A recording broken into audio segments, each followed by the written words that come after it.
Good late afternoon. Thanks, everybody, for your patience. Let me call to order the meeting of the St. Helena City Council for the purpose of discussing the housing element in study session. That's what's on our 4 o'clock agenda. And we'll begin with the Pledge of Allegiance. Mr. Doring, would you lead us in the pledge? Ready? I pledge allegiance to the flag of the United States of America and to the republic for which it stands, one nation, under God, indivisible, with liberty and justice for all.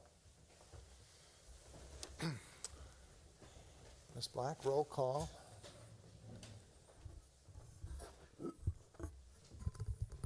Mayor Galbraith, Here.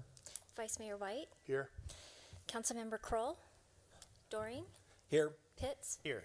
And I understand that Councilmember Kroll will be here fairly shortly. All right. Again, we're dealing with the housing element study session, and I think the appropriate place to begin is with a staff report from our planning director, Mr. Carneglia. Yes, thank you very much. Mayor, members of the council, let me kind of briefly set the stage here, and then I'll turn it over to the city's housing consultant, Christine O'Rourke. Purpose of the meeting tonight, it is a study session. Council's looking at the draft housing element. Essentially, what's going to happen is once we get comments from council on the content of the draft housing element, then we're going to incorporate those into the document and then forward the document to State HCD for their 60-day review period. And as noted in the staff report, actual council action on the housing element is a couple months off. Right now it's scheduled for May 26th, 2015. The Planning Commission last week held a similar study session. In the staff report is a summary of the Commission's comments and issues that they want Council to look at or consider as part of this process. You should also have up in the dais a letter from Planning Commission member Monette making some additional, I guess, comments and clarifications. Should also note that the Planning Commission, as part of their study session process, indicated that they would like to have more time looking at the document, and it's their intent to hold another study session essentially in late March during the state's 60-day review period. So we're in the process of coming up with a date for that study session. What I'd like to do now then is turn it over to Christine O'Rourke, who's the city's housing element consultant, and she'll be going through a brief PowerPoint. I believe folks have a hard copy of the various slides, and then if Council could just hold off on questions until after Christine's presentation, I'd appreciate it. All right. Thank you. Good afternoon, Mayor Galbraith and members of the Council. So as Victor just mentioned, we're here to have a study session on the draft housing element update. So while housing is primarily a local issue, the availability and affordability of housing is a statewide concern. Here in St. Helena, the cost of housing is beyond what many people can afford to pay, and that has some serious implications for our economy and for our local community. First of all, the lack of affordable housing makes it more difficult for employers to recruit and retain employees. It leads to increased traffic and greenhouse gas emissions as workers have to travel longer distances to find communities in which they can afford to live. And oftentimes it means that young families and longtime residents have to relocate out of their hometowns. So the housing element is designed to address those issues and also to meet statutory law. And the linchpin of the housing element process is the Regional Housing Needs Allocation, or the RHNA process. And that process ensures that local governments provide sufficient, appropriately zoned land for new housing to address projected population growth and job generation. So the the RHNA starts at the state level at HCD, which determines at the beginning of the planning, the housing element planning process. They determine the regional need and then give that large number to the local council of governments. In our case, it's the Association of Bay Area Governments, or ABAG. So for this housing element cycle, which runs from 2015 to 2023, HCD gave ABAG almost 188,000 units, and that is actually lower than it was for the last housing element cycle. And then of that number, Napa County, which is one of 9 counties in the Bay Area, received almost 1,500 units. It's actually less than 1% of the total units. And then of that, St. Helena was allocated 31 units. So the RHNA has been required as a part of housing elements for, this is our 5th cycle. It's been required since 1980. And here you can see that the RHNA requirement for St. Helena has dropped dramatically from inception. It went from a high of 786. Last cycle, it was 121 units. And then this cycle, it's all the way down to 31 units. And this compares last RHNA cycle versus this, and as it's split into the various income categories. So for this housing element cycle, we have 8 for very low, 5 for low, 5 for moderate, and 13 for above moderate. So what that means is that we have to, the city needs to plan for the development of housing units that are affordable to these various income categories. The income categories are defined around the median income, and that median income, it depends on the size of the household. Also, it changes by county, it changes by year. So the median income for a 4-person household in Napa County in 2014 was $86,100. And so very low income is up to 50% of that median, or up to $43,000 for a 4-person household. Low income is 50 to 80% of the median. Moderate income is 80 to 120% of the median, and then above moderate income is anything over 120% of that median income. So the housing element update process began when that RHNA plan was first adopted by ABAG. That was all the way back in July of 2013. Last year in April, we had a community workshop. And then in January of this year, the City Council adopted some zoning amendments that needed to be adopted in order to qualify for streamlining. And this, we'll talk about the streamline process in just a minute. But those prerequisites had to do with zoning for transitional and supportive housing, for emergency shelters, and adopting an ordinance to implement reasonable accommodations from zoning laws. So we brought this, as Victor said, we brought this to the Planning Commission last week, and then now the draft is here before the City Council. We're seeking your comments and input, as well as any other additional input from the public.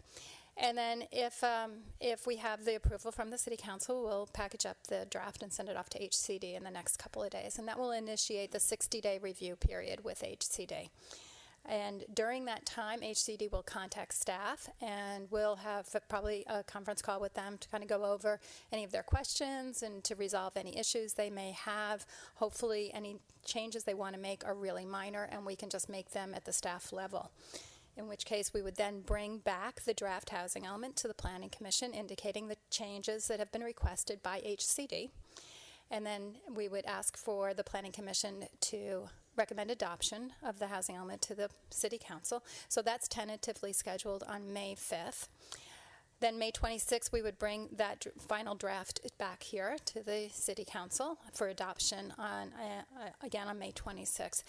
And the requirement is that the housing element needs to be adopted by May 31st, and that's in order to avoid the 4-year housing element cycle penalty.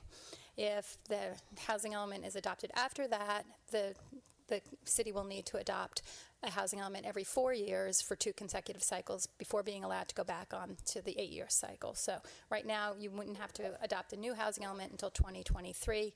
If you miss May 31st, you'll have to adopt a new update and adopt a new element in 2019 and 2023. So it's not the end of the world, of course, if you miss that date, but it's a lot of effort goes into, and expense goes into updating a housing element. As I mentioned before, this time around, HCD is offering something that they're calling a streamlined review, and this is designed to create a more transparent and efficient process. And I've been through a couple of these now, and it really is going much more quickly than it did last time.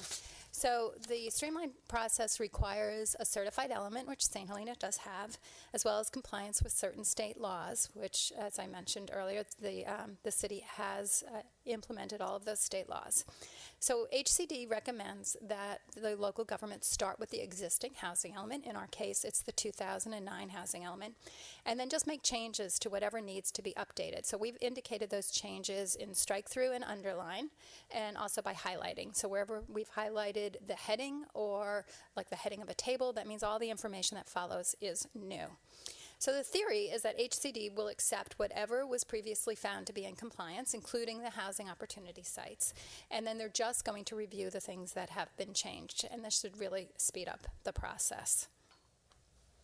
So the housing element is subject to a lot of state element law, a lot of state housing law, and these are some of the things that we need to include in our housing element. We have to do an evaluation of the current housing element.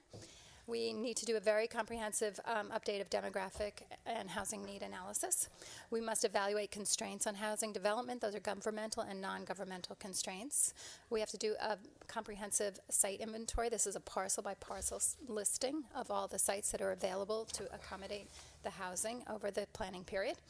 And we must seek input from the community, and then all of those things are rolled up into the programs to promote housing opportunities and address affordable housing needs. So as I mentioned earlier, our community workshop was held on April 29th of 2014, and we actually had a very good turnout for that workshop. And some of the comments that came out of the workshop, we heard loud and clear a need for more housing for local employees, for farm workers, for seniors, for young families. There was also vocalized a preference for small infill development on scattered sites within the city rather than large projects. Also, there was a lot of discussion about second units, whether we should count them or not count them, and I'm going to go into that kind of in detail as we move on with this presentation. There was some ideas about financing, particularly adopting a real property transfer tax, also looking for increased contributions from the wine and hospitality sectors. And then we also had some discussion about the viability of identified sites, including road extensions, developer interest, and environmental issues. And so we've tried to address all of these issues that were brought up in the workshop in our update of the draft housing needs assessment and also in the policy document. So what I'd like to do is just run through the key changes that we've made to the housing element. And the housing element, of course, is in two separate documents. So there's the housing needs assessment, which is the bulk of all of the background information, and then the goals, policies, and 8-year action plan. So for the housing needs assessment, we updated all of the information on population, employment trends and projections, household and housing stock characteristics, housing costs and affordability, and also special needs populations. Those are populations like seniors, disabled people, and the homeless. For the housing constraints, we updated again all of the data that were related to fees, permit processing. Most of the changes in this section were related to those efforts that the city's undertaken to remove constraints that were identified in the last housing element. So these are the reasonable accommodation ordinance, the emergency shelters, doing zoning for transitional and supportive housing, also zoning for farm worker housing, single occupancy units, and also granting priority water and sewer service for affordable housing units. So all of those efforts were discussed in the housing element. So the key changes to the site inventory, well, we did update all of the site information, and mostly we carried over all of the existing sites. So these are all the sites that were in the 2009 element. Most of them were carried over to this element. There were some exceptions. After the input that we received from the community workshop, staff had decided that we should move the Hunter property and the Library Adams sites to the other sites. Now, that doesn't mean that it's not possible to develop housing on these sites. It's just meant to acknowledge that there are issues with the EIR for the Hunter property, also just issues about the Library Adams site because it was not developed over the previous planning period. thought it was best to move it into other sites and recognizing that it may not be developed during this planning period. If the council wants to move that back to the key opportunities housing sites, that's not an issue, whatever the council would like to do with that. Also, we moved 821 Pope Street to the key housing sites. This was in the other sites previously. I'm not sure why it was. I think it may have been, it appears that one of the criteria for which list a site was placed on had to do with developer interest last time. And so this site, actually, the city did receive a conceptual plan from the property owner, and I think it was right after the community workshop that was held in April. And that conceptual plan had an idea for having 19 units for seniors on that site, and there's a single-family home on that site. So given that there appeared to be no real reasons why that site could not be developed, we decided to move that site, and it's zoned high density. It's appropriately zoned, so we decided to move that one over to the key housing sites. Next, we also added the 1105 Pope Street to the key housing sites, and this is the site that's owned by Calistoga Affordable Housing and has already been approved for housing development. So when we look at when we do our RHNA calculations, what we're doing first is we're looking at all the housing units that are either under construction or were approved as of January 1st of 2014. So what we have in Phase 2 and Phase 3 of Magnolia Oaks development, there are 20 single-family homes that are currently under construction. There are also an additional 5 single-family homes that were approved or have had building permits issued or are currently under construction. There are 4 second units. These are the deed-restricted second units at the Magnolia Oaks development, currently under construction, and these are deed-restricted for very low incomes. There were 6 other second units that were approved since January 1st of last year, and these we've allocated to these various affordability categories, which I'll discuss in a little bit more detail in a minute. And then the 1105 Pope Street, the Calistoga Affordable Housing Development, which was approved to have 60% of the units affordable to lower income households and 40% affordable to moderate income households. So what we've done, and at the time the developer said that they were committed to providing those units at the deepest affordability level that was possible, but we're just going very conservative here and allocating all of those lower income to the low income category and not assuming that any would be affordable to the very low income. So after taking into account all of those units that are currently under construction or approved, we're left with 4 very low income units that the city needs to contend with. And this is just in terms of dealing with and satisfying the RHNA requirements. So for our site inventory, we've had a lot of discussion about what should be included in the site inventory. So I thought I would take a little bit of time here to review the state law and the HCD guidance on what is included in the site inventory. So what we're including are sites that are available and appropriately zoned.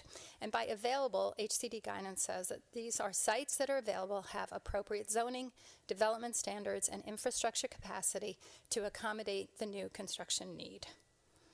HCD also says that we can include vacant sites, but we can also include underutilized sites. So these are underutilized sites that are capable of being developed at a higher density. So it can be a single-family home, but on a medium density or high density site that has additional capacity. Then we need to identify the realistic capacity. So according to HCD guidelines, realistic capacity is based on the applicable land use controls and site improvement requirements. And what we've done, and this is how it was treated in the 2009 housing element, there's a range. So if the range in the medium density is 5.1 to 16 units per acre, the realistic capacity was always identified at the lower end of that range, and that was really just to be conservative. So it was identified at 5.1 units per acre. And then finally, if there's an existing use, the city should demonstrate its track record in supporting intensification of sites. And that clearly the city has done. 1105 is a very good example. It was a medium density site, which could only support 3.5 housing units. And then the city actually approved 8 units for that site. So the city does have a track record in supporting intensification of sites. So one of the things that has been brought up at the community workshop, was also brought up at the planning commission, was this idea that the property owner needs to express interest in actually developing the site over the housing element planning period in order to be included on the key housing opportunity sites.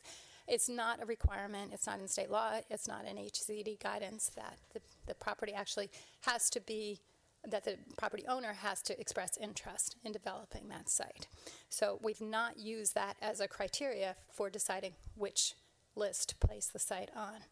And that makes sense because, things change, ownership changes, and we do have an 8-year period, and we just can't predict what's going to happen in the future. So for our high-density sites, there are now 4 high-density sites that are identified in the key housing opportunity sites. So these are all zoned at 16.1 to 28 units per acre, so they're all already zoned. We're not proposing changing any zoning, and that meets the state's default density. So what that means is that all of the units that could be built on this site can be credited towards the very low and low income category. Doesn't mean that that's actually how they're going to be built, but that's just the way state law works. That's how we credit them. So we have these 4 sites, and again, the realistic capacity here has been identified at the lower end of that range. So we're actually looking at the density at 16.1 units per acre. So these 4 sites, and 3 of them have a single family home on them, but again, they're underutilized sites, so we can include them in this inventory. So here we have capacity for 62 units on those 4 sites. For our medium density sites, again, these are all sites that, I believe they are all sites that were identified in the last housing element. And so medium density sites these do not meet the default density.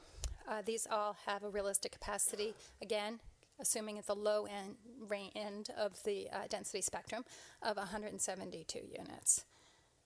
And we're not saying that all of these sites would be developed over the housing element period. It's just that the capacity is there.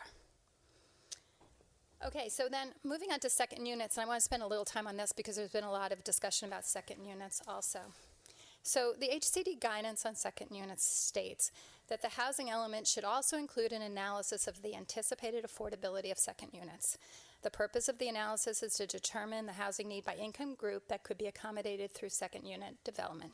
Second unit affordability can be determined in a number of ways. As an example, 1, community could survey the existing housing second units for their rents, include other factors such as square footage, number of bedrooms, amenities, age of the structure, and general location. 2, another method could examine market rates for reasonably comparable rental properties to determine an average price per square foot in the community. This price can be applied to anticipated sizes for second units to estimate the anticipated affordability of the second units. Sorry to subject you to that whole explanation there, but I think it's important. So what we've done for our affordability analysis is last year the city sent out a second unit survey to all of the second unit property owners on record. There clearly are more second unit property owners than the 28 surveys that were sent out, but that was what the city had on record. So that was in the city's database in 2014. And what we asked them was the size of the unit, the current occupancy, and the rent charged. We received 13 responses. 3 of those units were under construction or were not yet built, or the homeowner had not yet moved in. And of the 10, 4 reported rents. So we have data for 1 studio, 1 one-bedroom unit, and 2 two-bedroom units.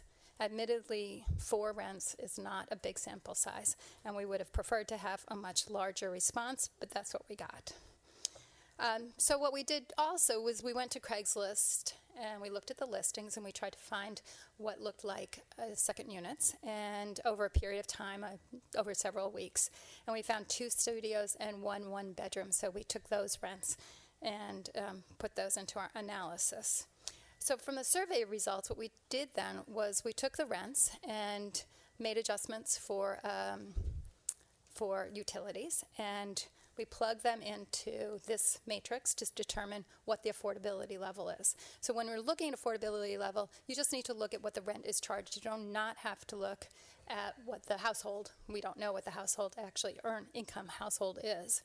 So we found the studio apartment was affordable to a low income. We had one bedroom affordable to a moderate, one of the 2 bedrooms affordable to moderate, and one affordable to the above moderate.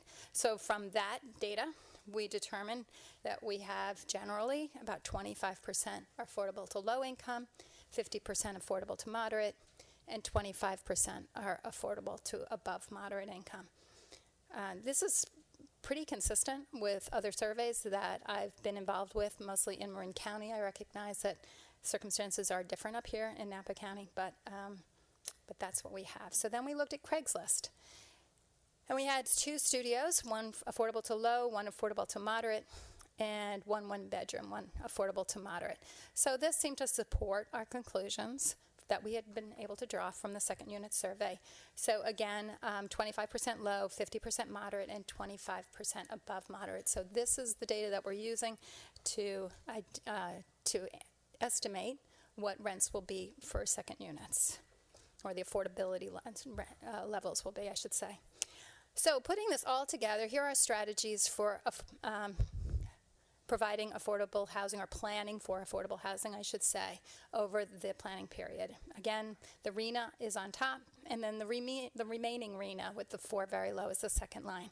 So our high-density sites have capacity for 62 units. That's far and above the RHNA for all of the very low and low RHNA, whether we're counting or not counting the units that have already been built. The medium density sites, again, have capacity for 172 units. These were all assuming are affordable to above moderate income, but the city has an inclusionary housing ordinance. So 20% of these units, most of them are going to be would be large enough developments to qualify for under the affordable inclusionary zoning. So there would actually be some units that would be affordable to very low and moderate. But we're just, because of the way it's done, allocating them all to above moderate. And then the second units, just using the city produced 39 second units over the last housing element period. Just taking that production rate and then estimating forward, we anticipate 49 second units over the planning period. 10 have already been built or are in the process of being built, so that leaves 39 second units. And again, we've allocated those 25, 50, 25%. Although we've included second units in the analysis, you can see that they're not needed in order to meet the affordability requirements for the lower income. That's absolutely taken care of with your high density sites. So then finally, moving on to the key changes in the goals, policies, and programs section. This was really based on the evaluation of the 2009 housing element programs. So we revised the programs based on that evaluation. Most of that evaluation was vetted during the community workshop in April. So we deleted the programs that were either implemented or are no longer relevant. There were some programs that I had discussed with Greg Desmond, who was the previous interim planning director. And so we had decided to take out some of the programs on second units primarily. And that was really because the city is developing so many second units, 39 second units over the last prior planning period, and without having any other additional programs. So second units there's already a big need, obviously, for second units, and they're exempted from the floor area requirements. So there's already incentives in place to encourage development of second units. So rather than putting more resources into second unit development, we decided that we should perhaps look at taking those out and then focusing other ways to develop the affordable housing. So that's something that the council might want to discuss further. We did add a new program, and this was in response to some of the feedback that we got at the community workshop, and this is to pursue additional funding for affordable housing, things like the real property transfer tax, which we do recognize, and we did put a footnote in the housing needs assessment, that would require the city to become a charter city, and there's that's quite a hurdle, but there may be other avenues to try to pursue that, and also to seek additional housing trust fund contributions from the wine and hospitality industry in Napa Valley. So for our next steps, just kind of, again, we'd like to wrap this up and send it off to HCD on February 27th. And they have that 60-day review period, so we won't get it back from them until April 28th. That would give us just enough time to turn this around for the Planning Commission hearing and then bring it back to the City Council. It is a very tight schedule. So, but I think, as Victor was mentioning earlier, we do have some ideas for how we could still send the draft to HCD and get their input, and then in the interim, be able to kind of tweak any of the policies or programs that the city would like to tweak, as long as those are all kind of housing element friendly. So when we send the final adopted housing element to HCD, there's no red flags. So I don't think that would really be an issue. So that is the end. I'm happy to answer any questions. Well, let me get the sense of the council here. My thought would be to open it up to public hearing at this point, get the public's comments, close the public hearing, and then have council discussion. Is that? Sure. All right. Thank you very much. Sure. So we'll begin with the public hearing. And for our rules, if you can stay close to within 3 minutes, it would be appreciated.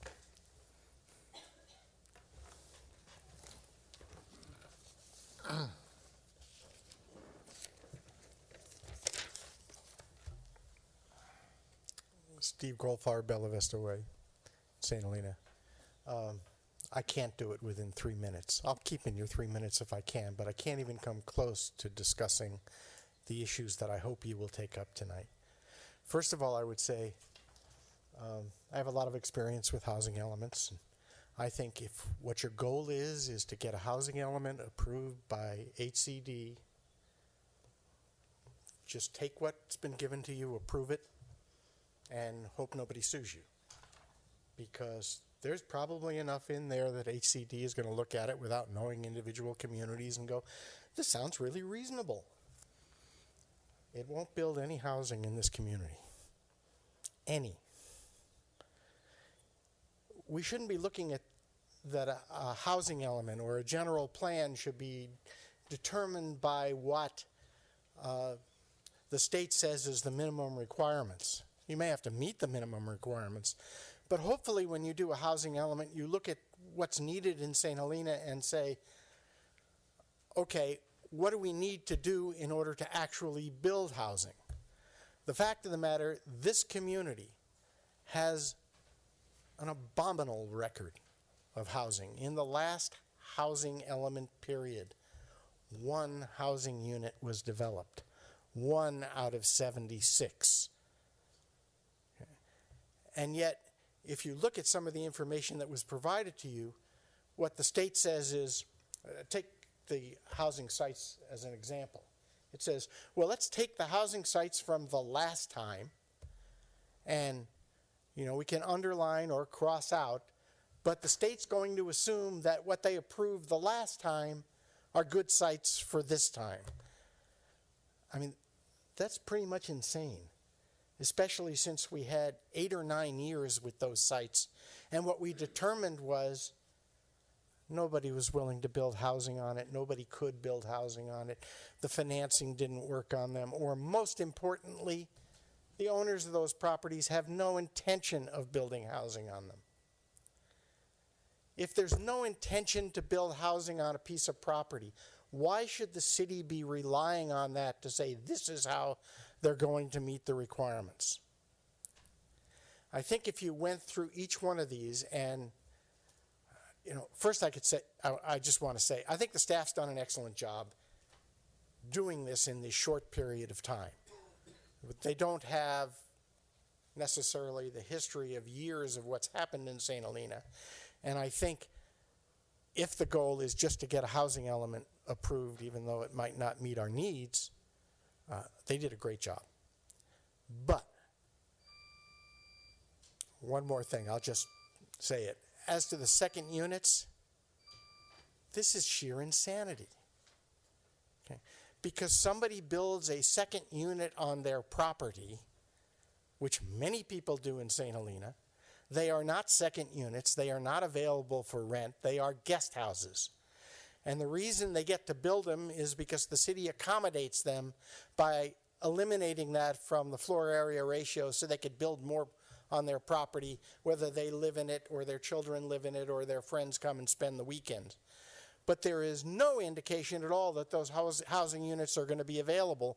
And finally, even those that might be charging rent, which you could say, oh, that could be available to somebody at affordable housing, is meaningless unless there's some requirement that they in fact be rented to somebody who needs affordable housing and has the income level.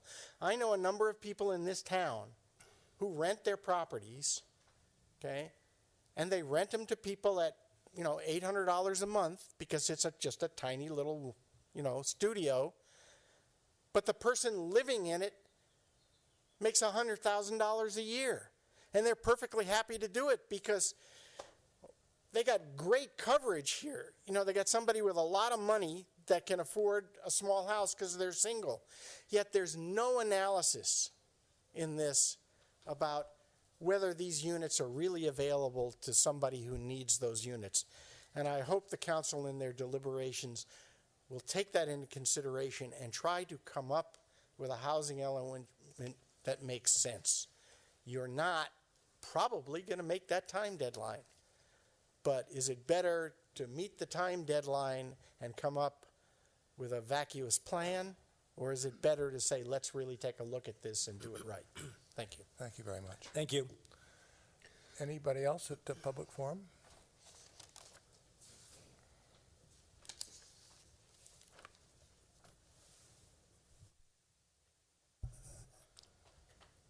Good afternoon, Mayor Galbraith, City Council members, and staff. I'm going to pretty much say the same thing I said to the Planning Commission because I don't see anything changed. Steve referred to this report as insanity. I would refer to it as so magical that I expected to see a rabbit pulled out of a hat any minute. This entire housing element is saturated with things about second units and how they meet the housing needs of St. Helena. That is just simply not true. Housing policy connotes social policy. You can't live in 850 square feet. If you have one baby, maybe by the time they're crawling, you're going to want to get out of there. But what you're doing here is establishing housing policy that discourages low-income people with families to live in this community. And I really hate to see the city present that kind of image. And a few other things.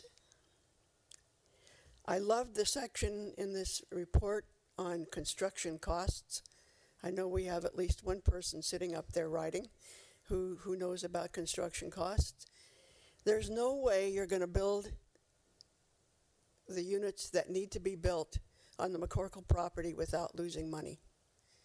I mean, I'm a retired nurse. I know nothing about construction, but it's really simple math. It's actually only arithmetic to read what's in this report and figure out that the McCorkle property will not pencil out. I advise you to sell it. Get some money back, put it back in your affordable housing fund, and look at something that's more realistic. It was completely wrong to eliminate the Adams Street property and the Hunter Street property from the list of key opportunity sites. They are key opportunity sites. And the reason for staff, I'm saying this, that nothing was done with the Adams Street property is that the City Council prior to this absolutely refused to listen to developers to whom requests, an RFP had been sent, and there were several very manageable plans presented, and that council refused to listen to those plans. So that's why nothing was built there. Finally, there's language, 3 or 4 places in here, in this study, that refer to flood hazards remaining. There's nothing in this report that says that the city built something like a $25 million flood project. There are no hazards anymore, folks. We have better than 100-year flood protection. And to leave that in the report is just false information. Thank you very much. Thank you, Ms. Dell. Thank you.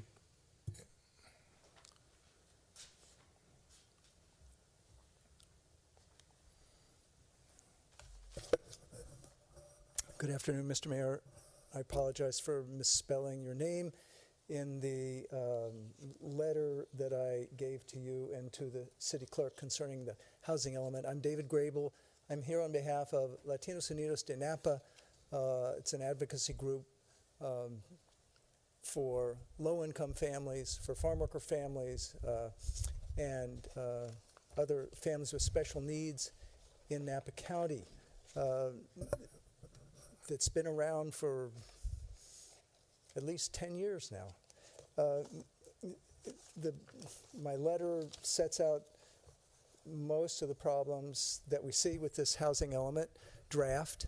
I agree with just about everything that Mr. Goldfarb said, with one exception, which is there's no way that HCD is going to approve your housing element in this condition for most or all of the reasons set out in our letter. Number one, the last housing element, HCD said, well, the only reason we're approving this is because you promised to promptly repeal your use permit requirement for multifamily housing. That was in 2009, maybe early 2010. That use permit requirement was never repealed. And it's still there.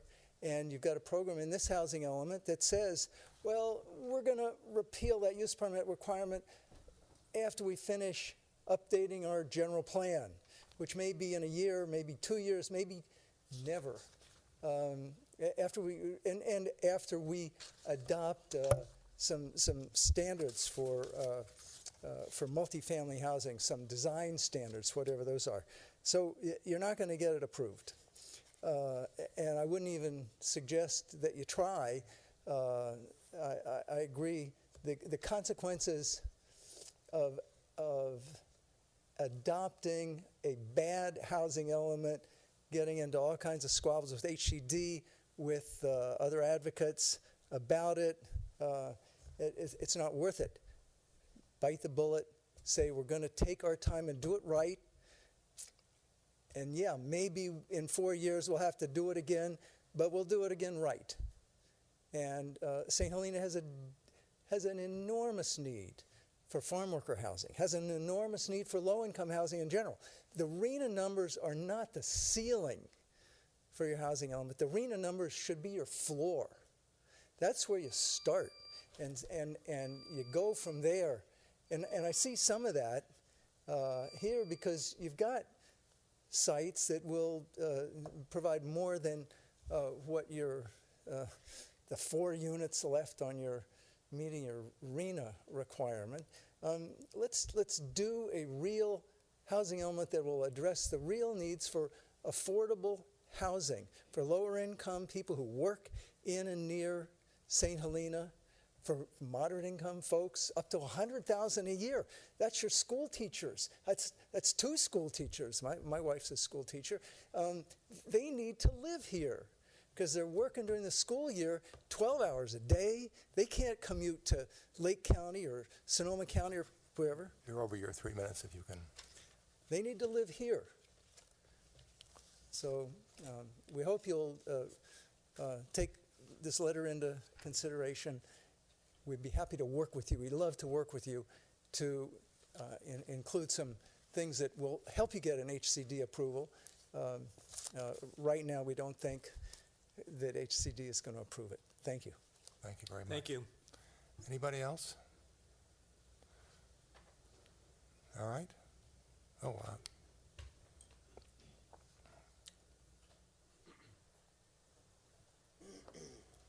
Bill Savage, 1825 Granger Way, St. Helena.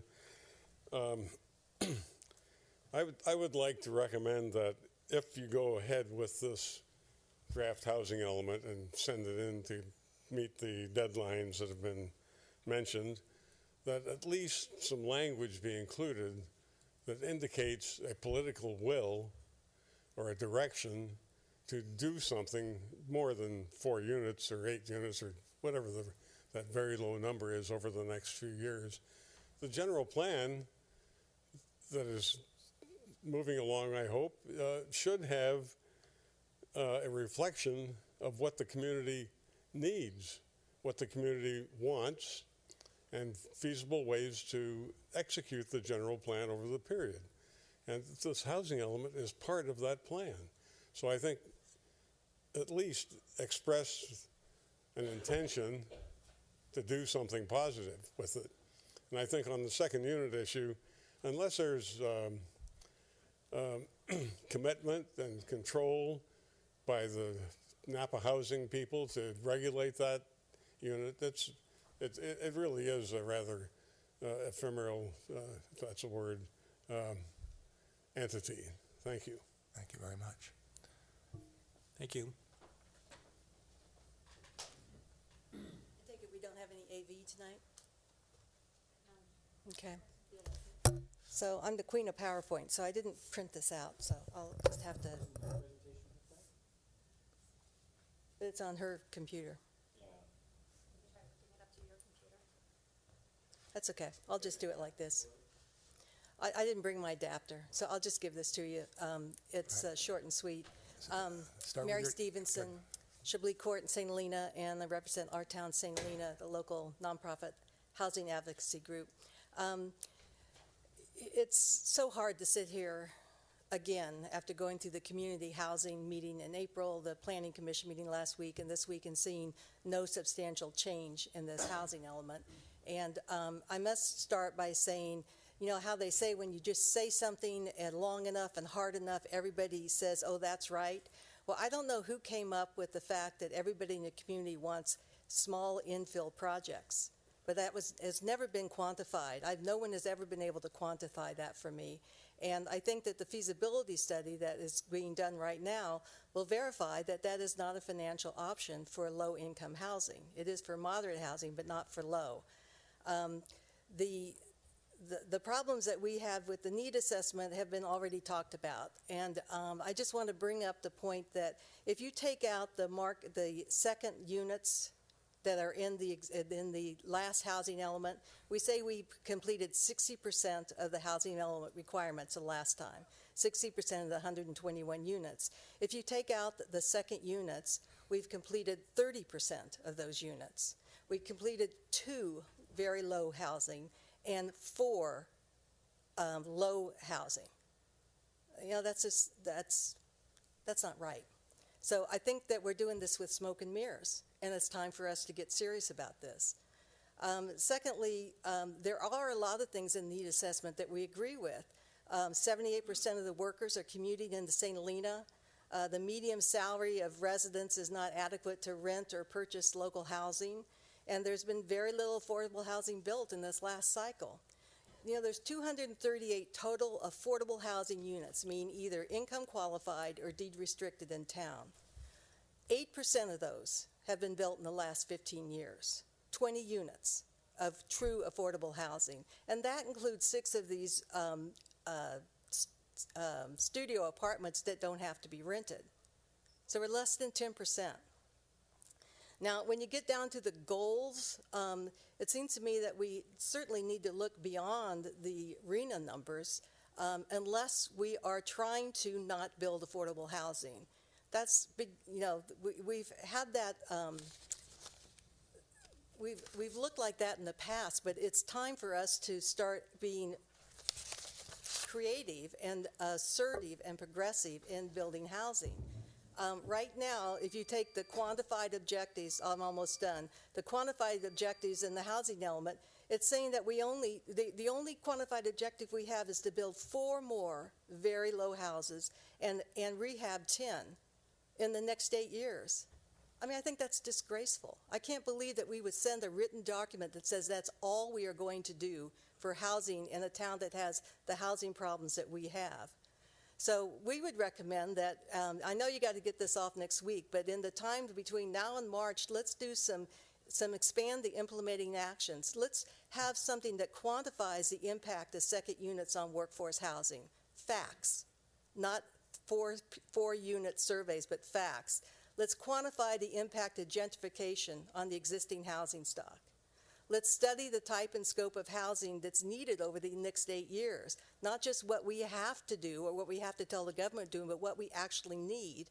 Let's develop a long-term housing plan, and let's develop a funding strategy for that plan. I know the city can't afford to do much, but the city can initiate the process.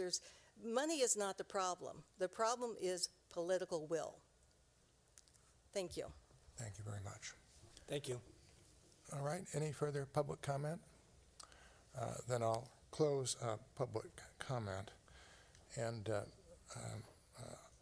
the way I would suggest that we proceed is that first we discuss the housing needs assessment, which is an informational document.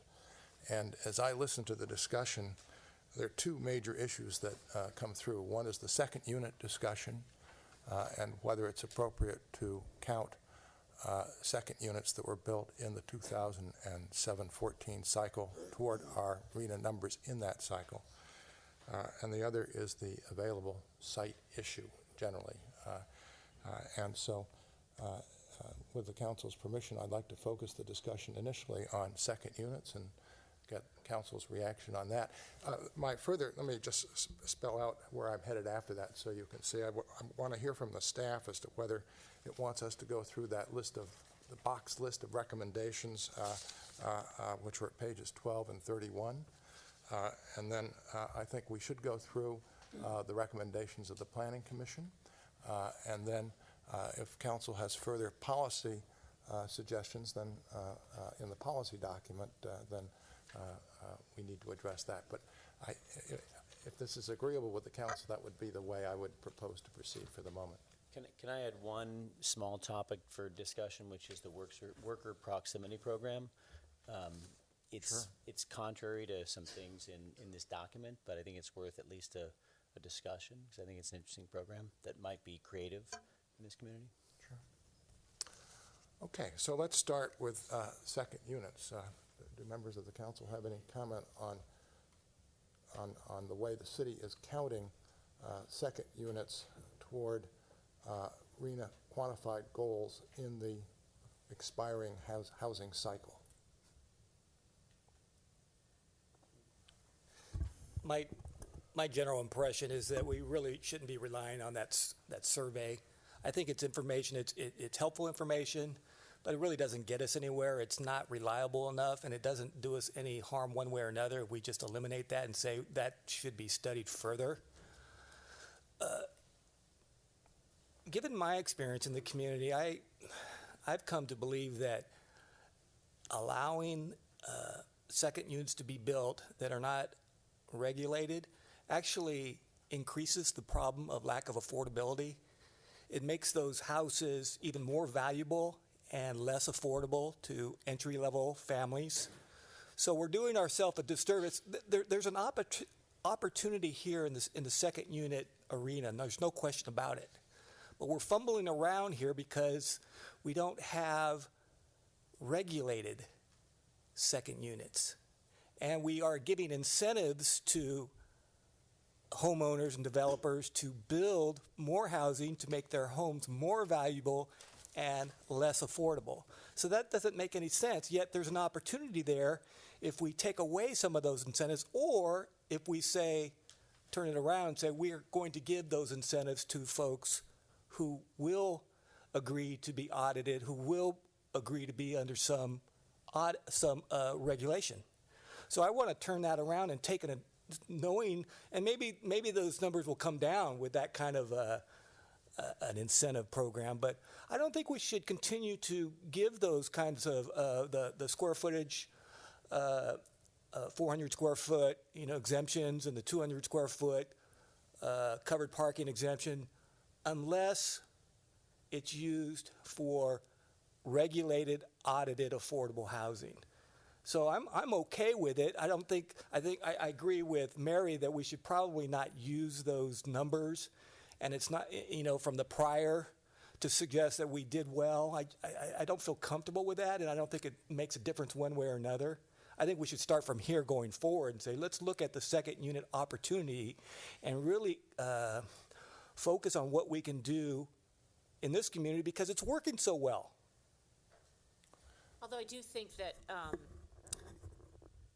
that the second unit situation is helpful for what we've dubbed workforce housing or moderate, as shown in that survey. And one thing I don't know, maybe I am just the only person in town who's doing this, but I personally have a bedroom and a bathroom not attached to my house that we are looking into bids to add somewhat of a kitchen for one of our workers. So, when I hear people say nobody does that, that's not true. I mean, maybe I am the only person in St. Helena that is doing that, but I feel like, in a very microcosmic level, I am helping with that situation. I've also looked into the modular type units. And so there are people that care, and there are people that are doing it. There are people that are doing it just to improve the value of their house or have a place for their weekend guests to stay. There's no doubt about that. But I think that one of the problems that you would have with regulation is where I would be very happy for it to be mine to be regulated as long as I owned the house, but I wouldn't want to be deed restricted on my home. One issue here, as I understand it, is that we're talking here about units that were actually constructed within the last housing cycle, not units that are in existing housing stock that existed before the last housing cycle, in terms of what might be applied toward arena number. Greg? So I think right now the bonus incentive is abused, and we need to look at that. It's in a time when we're seeing, frankly, I think lots that are being overbuilt. That's part of the problem. That is an unintended consequence, but it's there because there is no accountability. There's no requirement that you actually have to rent it in an affordable manner. So I think it can be a valuable tool, and if we can find out how to actually police it, if we have the budget to enforce that policing, I think that merits continued discussion and use. If it's going to continue to be abused, maybe we should do away with it. But I would ask that staff think about how can we set up a program where it can become part of our housing stock. As to what happened in the past versus on a forward basis, I'm more concerned about forward basis.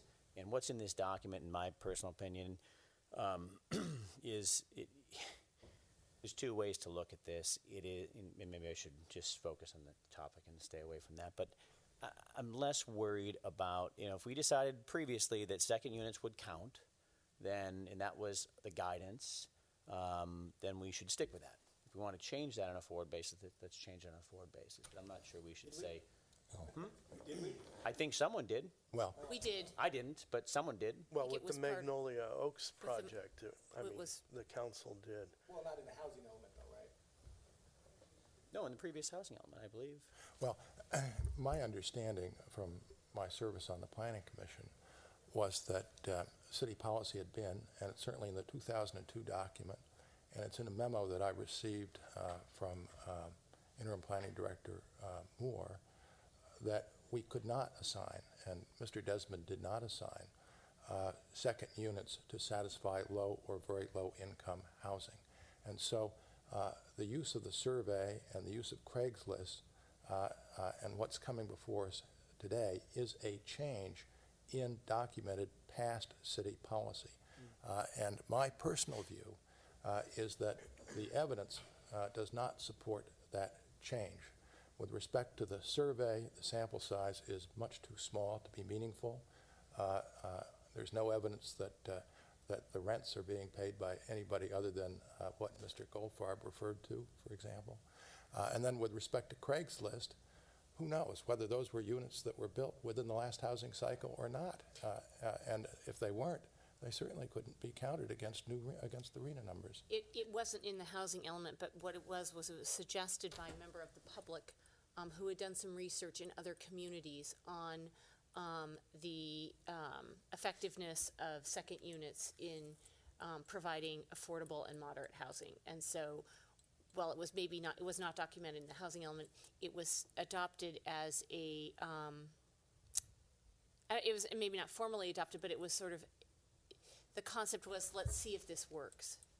And that's why the survey was done. Is it the Santa Cruz example? It was Woodside and other wealthier communities that had done that, and there was a whole presentation to the council, and we wanted to be open-minded to the concept. Maybe it does work in some communities. Maybe it does work in our community. Maybe it doesn't. We didn't know. Well, I'm not arguing against the proposition that second units may satisfy a market niche.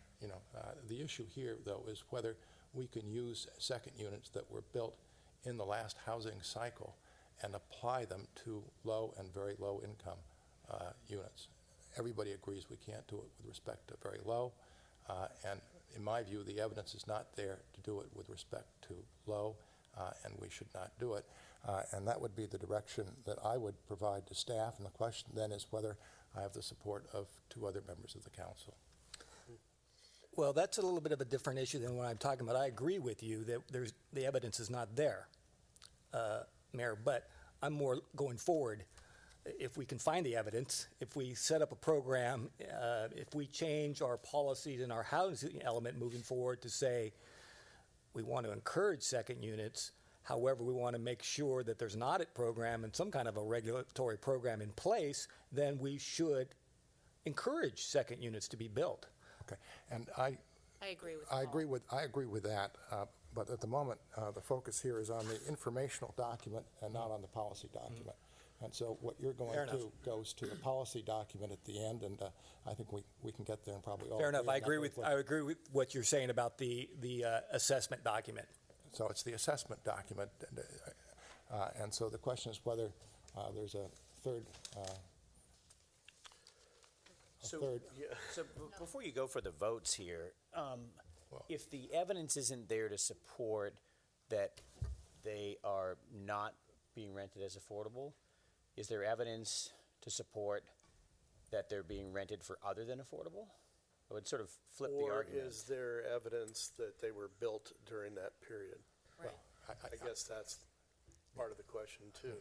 I think we all know that most of the second units that were built during that period were built for purposes of guest houses, family members, and so on. I mean, we all know that. But why was the bonus incentive put into our law and into our housing element? Well, again, if you go back, Wasn't there I think that implies that there was a inference, or at least a suggestion, that you should do this because we're going to give you a credit.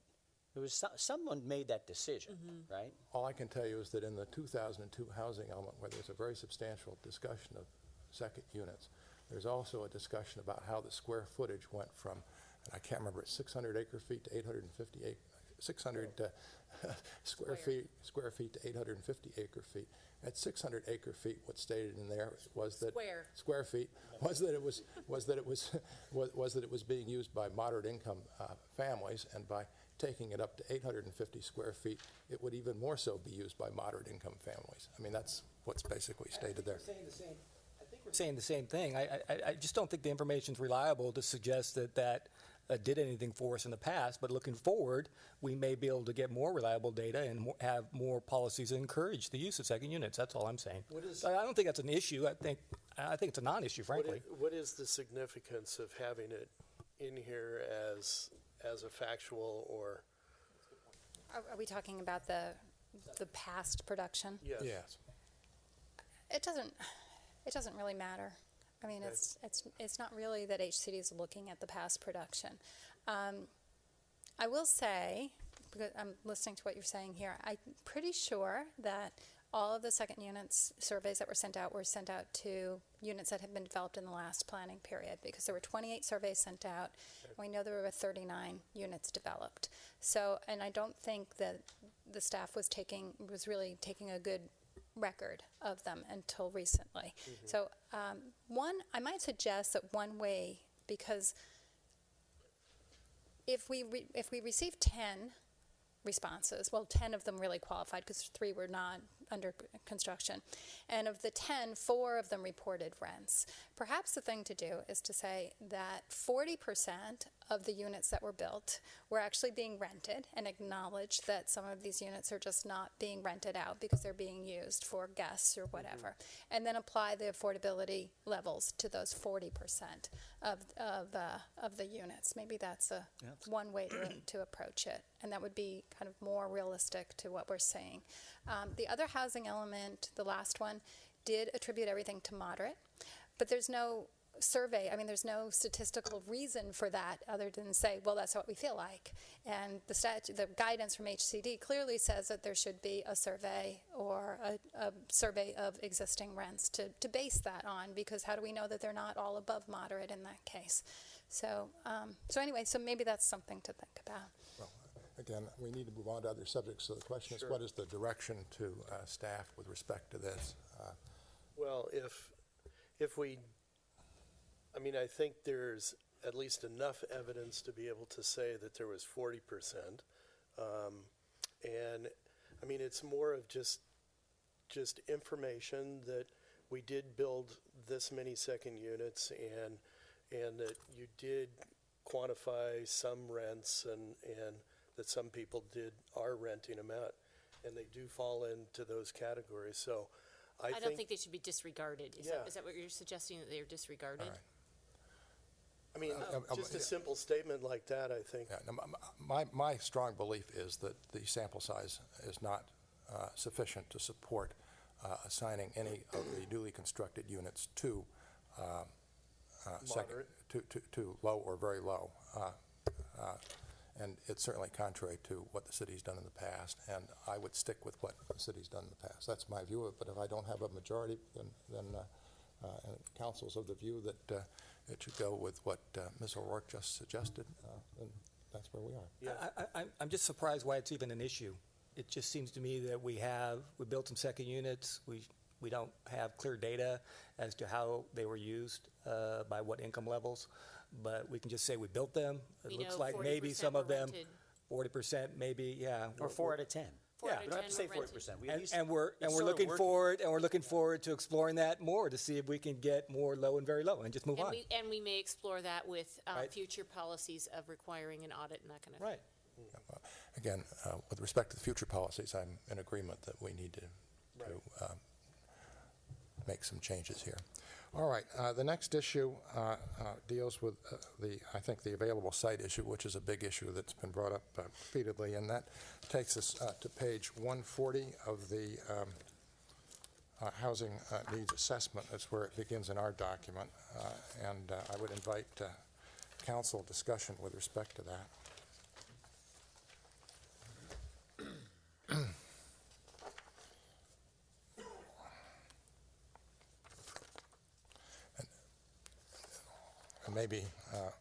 Maybe I could put out a couple of thoughts initially here.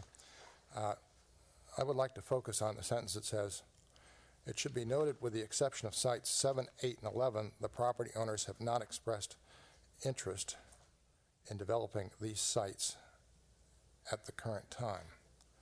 And I applaud the city. What page are you on, Alan? Page 140, as the housing sites inventory. I applaud the city for that statement, because at least it's saying to the reader that with the exception of 3 sites, the property owners have not expressed interest in developing the sites at the current time. The problem that I have is that, at least as of a year ago, there were a number of property owners that are on the current list which had, in fact, affirmatively said they had no interest in developing their properties in the next housing cycle. And that was true, for example, of number 2, 5, 9, and 10. Now, with respect to the Planning Commission, I think there was discussion that staff would go back through these sites and refresh, I think was the statement, refresh the information by talking to the property owners. And what I would suggest is that staff do that and then amend the paragraph, and perhaps this can be done while this document is before HCD, I don't know, but with the idea that it would amend the paragraph at least to advise the public and HCD as to which property owners affirmatively have said they will not, they do not plan to develop their sites in the next housing cycle. Well, I think one of the points is this was a big topic of discussion when this housing element was passed. It wasn't a big topic of discussion, but it came up. Because I actually, when I read it, I knew somebody whose property was on it, and I asked them if they knew, and I thought it was a little weird they didn't know that their property was on this. So, but the I think that Christine addressed the issue, which is over the course of this cycle, economic situations change for on a personal level, but also the general economy in the United States changes, which affects people's interests and desires with respect to their property. Ownership changes, people die, things change, and so that is why it's not exactly tied as of 2015 to whether this person wants to they don't necessarily know over time. Things like that can evolve, and I think that's why that is why it's a more open-ended list. Well, it's not every single person on here today has expressed interest in developing their property. Well, the sentence is, again, it should be noted that with the exception of 7, 8, and 11, the property owners have not expressed interest in developing these sites at the current time. Well, it doesn't say they're not interested. It says they're not. It doesn't say they're not willing to. It says that they have not expressed interest. The difficulty I have is that there are some of these property owners who have affirmatively said, we have no interest over the next housing cycle in developing our property. And that was certainly true a year ago. Again, circumstances may change. That was the point when, are you talking about the Father Brinkle survey? That was the point, that was a year ago or 2 years ago. Things change, and so that's why it needs to be a more open-ended. I think what the mayor's saying is let's go back to those people that said, we don't want to do it. I don't think I think that's a valid thing. We should definitely explore that, but I don't think it's a reason to exclude their property from the list. No, that's a question I want to clarify. I thought I heard someone say that a criteria of being willing and able and wanting to develop it is not a valid criteria anymore. It never was. It never was, but I remember several years ago being advised that if that isn't there, then maybe it shouldn't be on the opportunity site list. But we're saying that's irrelevant, right? What about zoning? The zoning is relevant. Zoning is relevant, just to be clear? Yes, the zoning is relevant in that, for example, if it meets the default density, it's zoned for at least 20 units an acre, then we assume that all those units are affordable to low and very low income. That's how it's And some people can be encouraged potentially. Sure. Well, and I mean, to kind of bolster that view, Site 11, 3 years ago, you would have gone to the property owner and they would have said, "Oh no, we're not thinking about doing anything." And then, they ended up selling, and the new owner is the one who brought in a set of plans. So Where is that located? Is that like it's Star right and on. Pope? It's Is that the Abe's property? No. Stonington, Cox. That's Stoney's Yeah. property. Okay. Yeah. So things change. The point is that things change. I understand that, and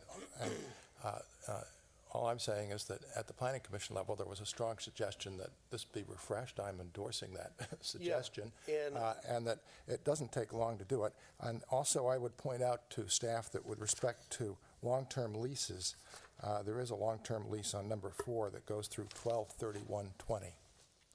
At least that's my understanding from going back to the Housing Committee.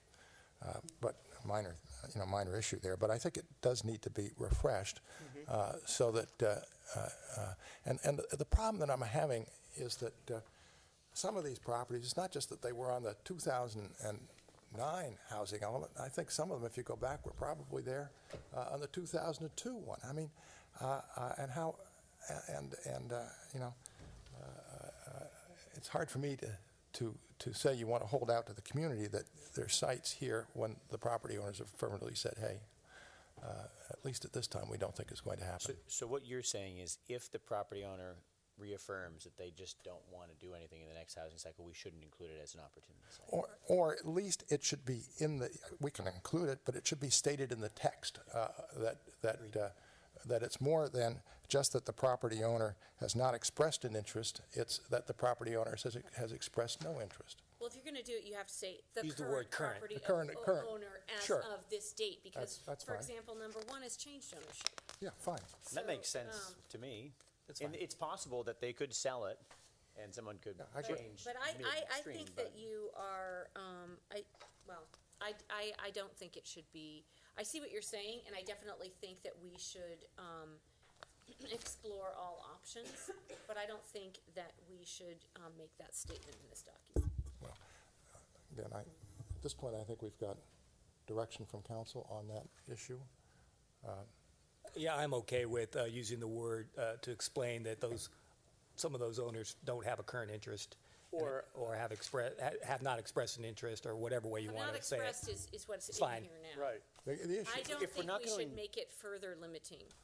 Well, I just don't think it's a then we good shouldn't idea. have anything in there at all with respect to how the owners feel. It could sell tomorrow, and the new owner, like Mr. Cox, could say, I want to do this. So let's either make a statement that is complete and accurate as to the current situation of the owners of the property, or make no statement at all as to how they feel about how they want to develop their property, and to be consistent. yeah, and again, I absolutely commend staff for saying it should be noted that with the exception of 7, 8, and 11, the property owners have not expressed interest. I think that should definitely stay in there. And that just the statement should be made a little more complete by saying, We recognize that over the course of this housing element, ownership of these properties may change, and, Well, Interest may change. we can easily do the outreach, and we'll just Yeah. see what folks say. If Okay, good. they say they love the idea of housing, we can note that, and just so we can end up with just the latest and greatest and make clear that that's the current as of this day feeling of folks. that's all I'm asking. That would be good. Yeah, and That then makes sense. you could bring that back during that period of time that Exactly. HCD Yeah, okay, good. has the plan. All right, Through the mayor, just back on the opportunity side, some of these are in Vineyard right now, and I know there's some language in our current general plan that really talks about not converting Vineyard property into other areas. And so, I think that's going to be a discussion for a later Yeah. time. isn't this? I was going to bring up the same point. with Are we on respect to available sites? these medium sites and they're vineyards that are designated medium-density residential. right. And they and we are. do have Agreed. this language Yeah. that protects these fingers of vineyard views within the downtown corridor. The problem is they're all zoned, most of them are zoned medium density. So we have an issue with a conflict. Right. Which we That's a need different we topic. need to So it's a clean up policy. in the, But yeah. It's a policy. it's a policy issue.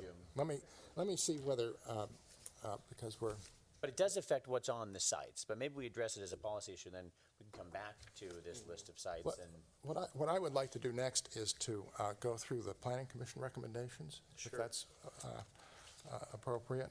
And they are In the very back. at the very back, attachment C. attachment C. Yeah, so at the back of the document.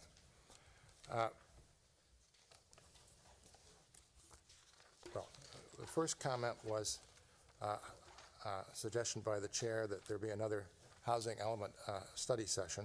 That was discussed by staff. The second was consider revising the word ensure and replacing it with a word that more accurately describes the city's role in developing affordable housing. My memory there is that that came from one commissioner, and the staff response was that this was in the context of a goal and it was okay. So I would suggest that we leave that one unless anybody has a strong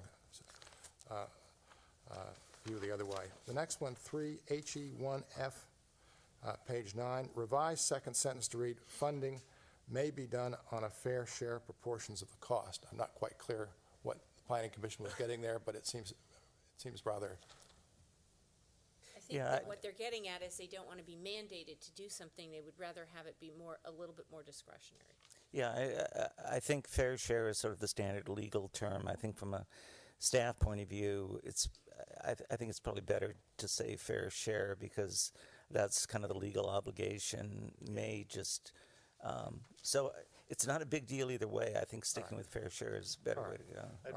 I'd rather leave it as shall, so developers in the future don't have, they know that they're going to be paying their fair share rather than they may be paying their fair share. Unless we want to make it, they may be paying more than their fair share. I don't know. But we're talking about affordable housing.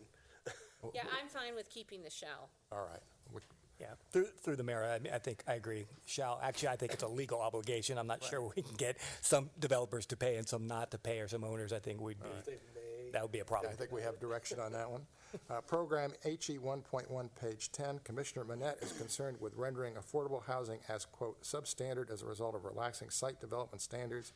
Recommend change, fourth sentence as follows. Such incentives may include but are not limited to extending priority for water and sewer connections to such housing projects. I watched the discussion on that, and it seemed to me that what staff was recommending was quite okay, and that her concern about, quote, substandard, end quote, housing really wasn't what I would envision as substandard housing. Is that roughly right? The majority of the commission seemed to be more comfortable with the current language, and there wasn't. I think Commissioner Monette was concerned that the policies would deliver substandard housing. And I think the way they're written, it just talks about flexibility in development standards and I don't think that's synonymous with substandard housing. So from a staff standpoint, I would think the way it's currently written is fine. All right. Does anybody have any disagreement with that? No disagreement, but I think at some point we need to take a look at, how we're impacting the neighborhood around. An example is the Magnolia Oaks, where all of a sudden there's, a second unit looking down in the backyard of the neighbor's house. That, there's an example of changing the standards. It doesn't make To the anything detriment of the substandard, neighbors. but it does make an impact on the neighbors Are you okay? that we should be aware of. Okay. That was to wake me up. Well, I must say that I agree with that concern, and that's a concern I have with respect to the McCorkle property, quite frankly, but that's neither here nor there. Policy HE 2.3, page 12, minor revision, promote mixed-use development seems okay to me. Anybody? All right. Next one, general comment on second units. I think we're having this discussion. Enact a second unit program to tie incentives such as the existing FAR bonus for second units to deed restrictions requiring a specific level of affordability. And then comment the current housing element does not distinguish between second units from income restricted second units. And I think our discussion suggested that we were pretty much in agreement with that thought. Yeah, the only concern that I have is, There's a difference between deed restricted and income restricted. yeah, I guess. What I'm afraid of is that we will lose the incentive of somebody building a second unit to house, say, like their mother or grandmother, and that because it doesn't come under a definition that we can all identify as a deed restricted affordable house or unit, that we lose that opportunity. And I think that's an important use of the second units, that it provides housing for people that may not be able to afford to live in the community or near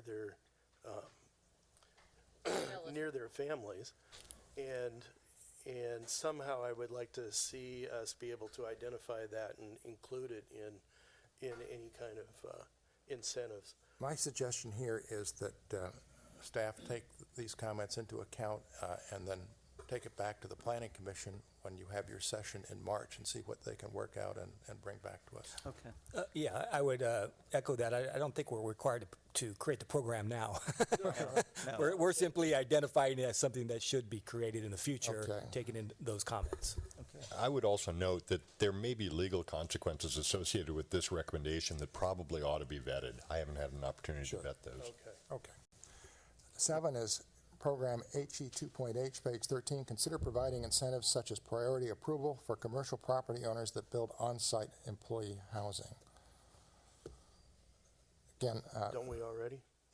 well, but maybe this could go back to the Planning Commission as well for further Sure. discussion. Okay. Agree. Program HE 4.A, page 17, change reference to linkage fee to housing impact fee in conformance with St. Helena Code 17146.040.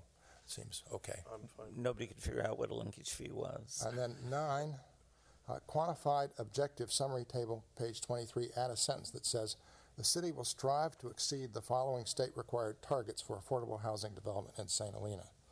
That was what Bill suggested. Well, this is a recommendation coming from the Planning Commission, consistent with what Mr. Savage suggested, yeah. Yeah, I agree with that. yes. We all agree with that. One issue there, though, is that given the fact that we agree with it, it's going to mean that we have to modify HE 1.B, and I'll see if I can find that. If we go back through 12 to 31 through the boxes.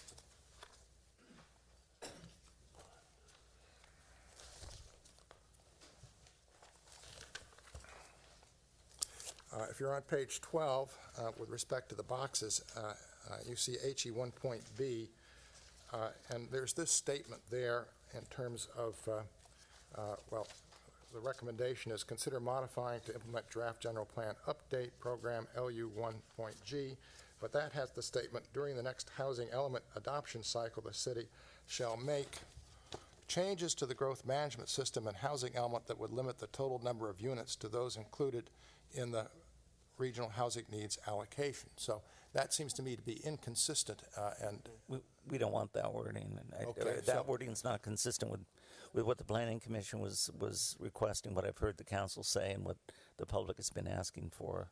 okay, so that's gone. Good. I raise one question about that, and I agree with it in theory. Is it better to say the city will strive to build to the needs of St. Helena, not necessarily the state-required targets? And the reason I say that, what if in a future cycle the state said you need to build 500 units, and we didn't agree with that, and we said we're going to build to what what we think is right for this community? It may exceed. But in a new cycle, we're going to be doing a whole new housing element, so it's kind of moot. Well, although we're basing it on previous housing. Can you tell me which policy you're focused on? Oh, here? just the one we're talking about right now. Just Back to number 9. back to number 9. Oh, back to, Yeah. okay, Yeah. sorry. And I think the statement of let's build to what St. Helena actually needs and decides its needs versus what the state minimum is. I guess, we can keep it as long as everyone's comfortable that there isn't some risk down the road that we've set in stone that we're going to exceed the state I'm more requirements. comfortable with this. I think it's more identifiable, where if we just throw out something broad that could be interpreted 15 different ways, that Wait, so what are you be a more little comfortable dangerous. with, With the way it's stated in the document. Strive to exceed Yeah. Strive to exceed. versus Yeah. a broader I building mean, I to think what is we right for the all community. agree that we're going to try to exceed the minimum arena numbers here. All right. Now, does staff want direction with respect to all these boxes that go from pages 12 to 31? Well, I'm not sure about all the boxes. I think it would be helpful just to get comments on the policy document, although obviously council's already touched on a number of the key policies. I don't, Maybe I could put it this way and see if there are boxes that where the staff has made a recommendation where the council disagrees with it.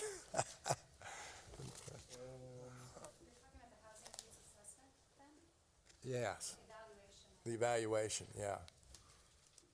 For example, HE 1.B, we've said what we're going to say there, that we don't want that. Yeah, I had HE1.F, Can you say what page you're on first? page 14 of the boxes, or page 9 of the housing element itself, where it says amend the general plan to reconfigure the urban limit line in accordance with the adopted Adam Street property preferred alternative. I have no recollection of an adopted preferred alternative that we're ready to. Well, there is a preferred alternative that's in the housing element, that's in the general plan, in the community design section of the general plan. And I think that's what's being referenced there. So, but then here in the box, not implemented because the city held a series of workshops, the Adam Street property in 2013, due to a lack of consensus regarding the appropriate use of the property. The city has not initiated the reconfiguration process. So if we can't come up with a consensus, I'm not sure I want to leave HE1. Point F in there. Yeah. I agree. I would leave it in there. Okay. Well, and then we can have the discussion in the general, when we bring it up in the general plan. I don't think it should be in there. I don't think it should be in there either. All right, well then, you've got direction from council, Okay. take it out. Good. I disagree, Just to but be clear, I do believe that it should be in there, so but that's fine. let's, By the way, I also want to announce, I know, Mr. Mayor, through you, I did watch the videotape of the Planning Commission hearing, in the full hearing, so I am up to speed as to what was said there. Just want to make that clear. yeah, so do I. Same here. All right, Saturday entertainment.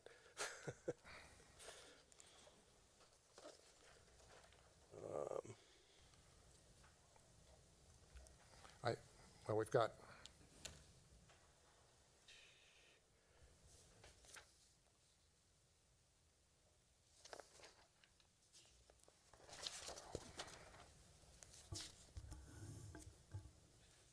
I'm looking at HE1N, and this has to do with the discussion about the second units. yes, I think we need to amend that along the discussion lines that we talked about earlier. But I don't have any suggested language other than shortening that and maybe just acknowledging that we built them. Yeah, I think you have those notes already, rather than, just yeah. be consistent. Okay.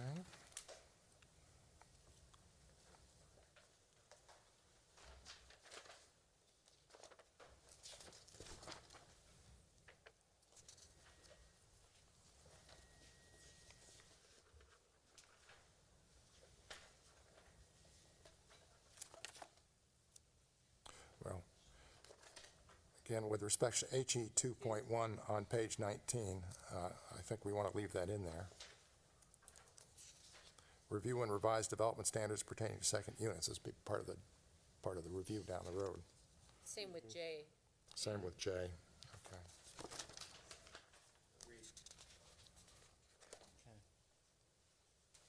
Same with HE 2.K on page 21 And L. and L on page 22.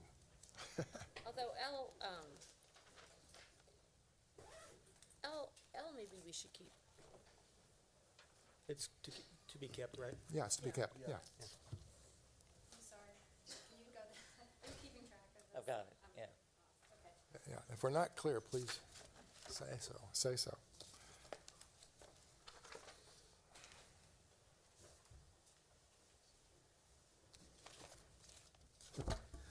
I have a question for staff on HE3B.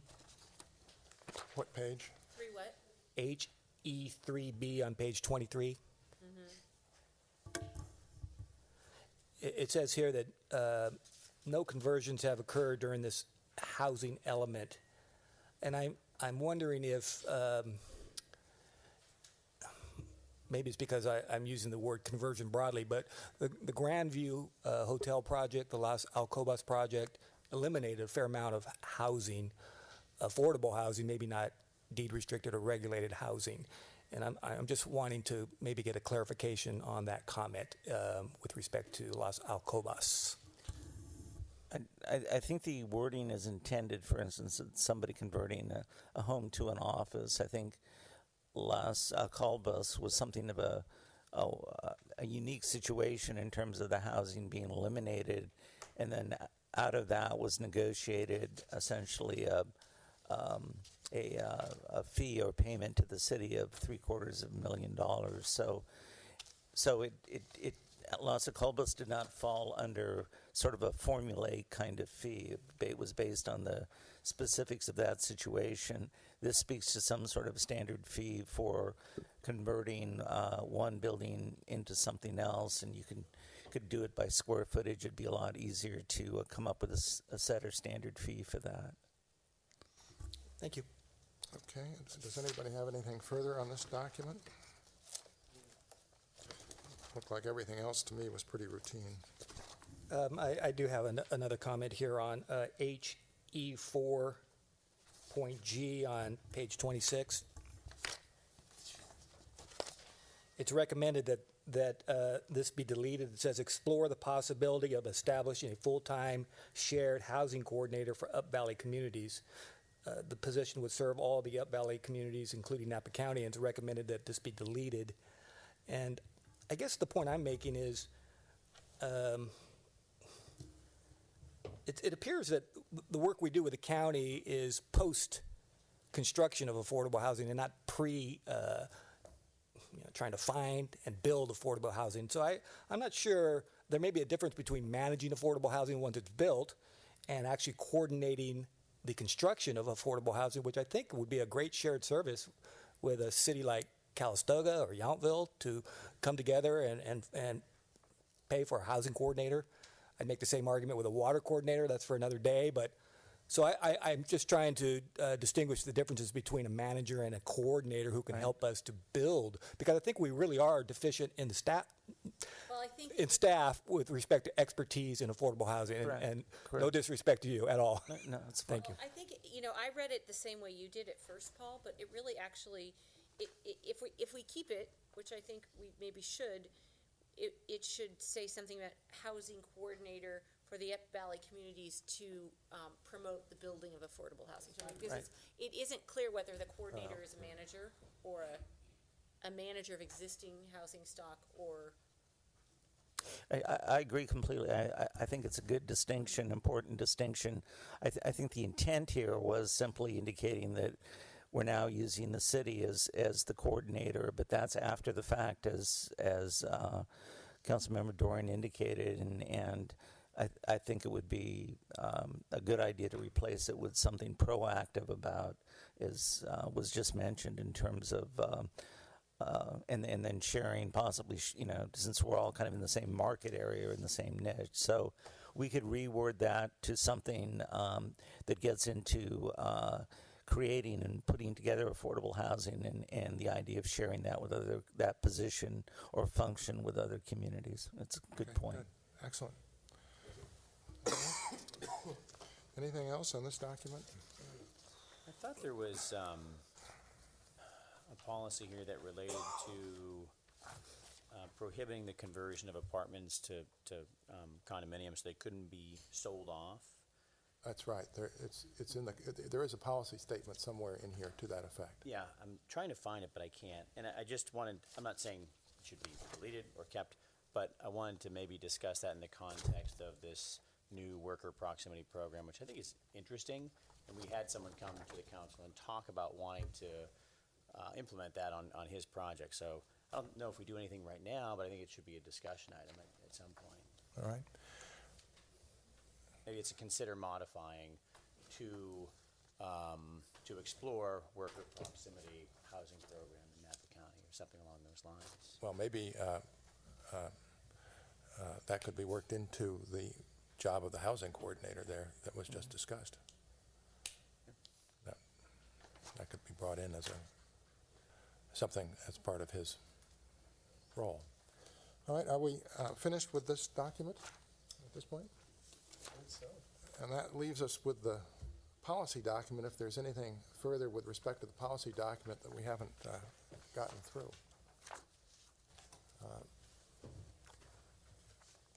Meaning the housing element. document.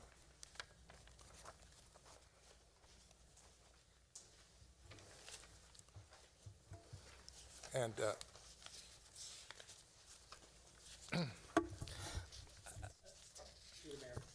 I would just note, for the record, that many of the comments I made were in the assessment, but they certainly can be carried over.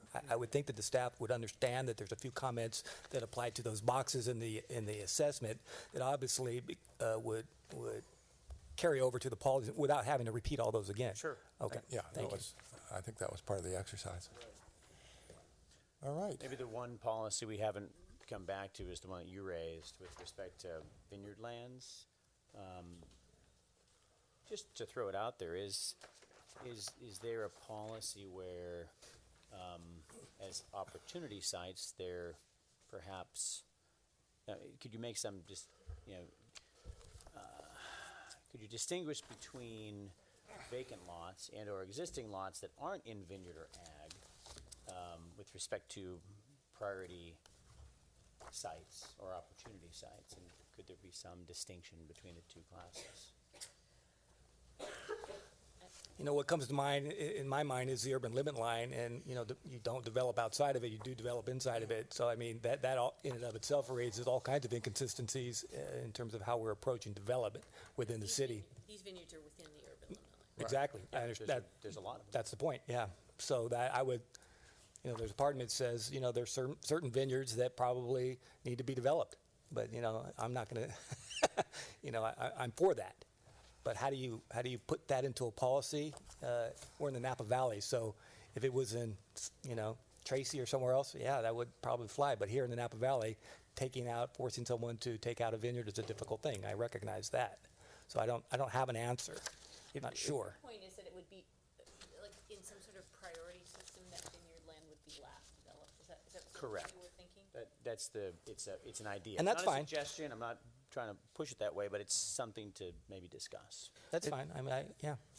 If I could mention from a staff standpoint, it really seems like more of, it relates to housing, but it could almost involve any sort of land use, although it probably mostly involves housing, that it be dealt with as part of the general plan, and that in addition to the issues mentioned with the urban limit line, the fact that we have ag land both in and outside, that we could come up with language that would relate to vineyard preservation, looking at zone land and maybe using a hierarchy based on the zoning it has.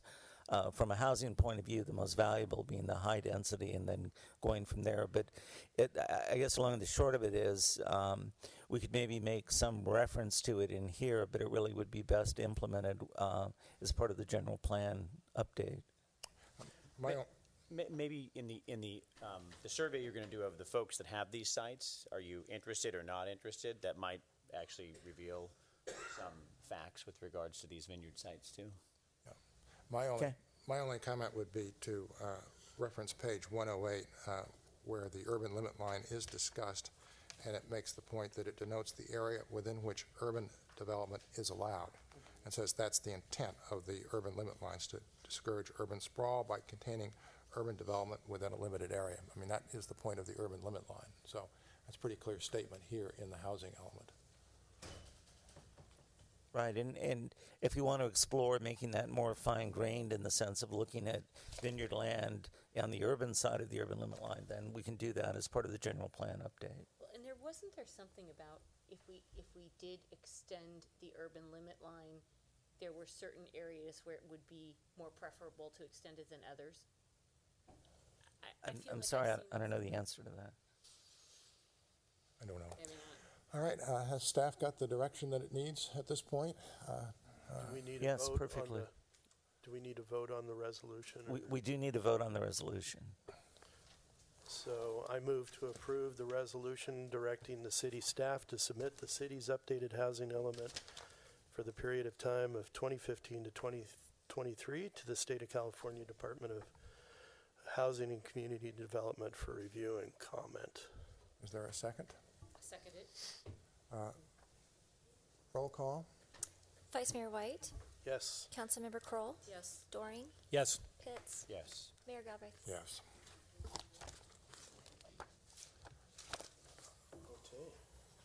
All right. Well, thank you very much, everybody. What I would suggest is a break for 15 minutes. Is that reasonable? Yeah. And that we'll start the next session at 6:15. Good evening, everybody. Thank you for your indulgence. We had a study session that lasted until just about 6 and decided that we would adjourn until 6:15 at 6:20. Again, thank you for your indulgence. And we reconvene the meeting of the St. Helena City Council for February 24, 2015. And the next item on our agenda is a public forum. This is an opportunity for members of the public to come forward and discuss matters not on our agenda. And pursuant to our rules, it would be appreciated if you would limit your comments to 3 minutes. Does anybody wish to speak at public forum? Yes.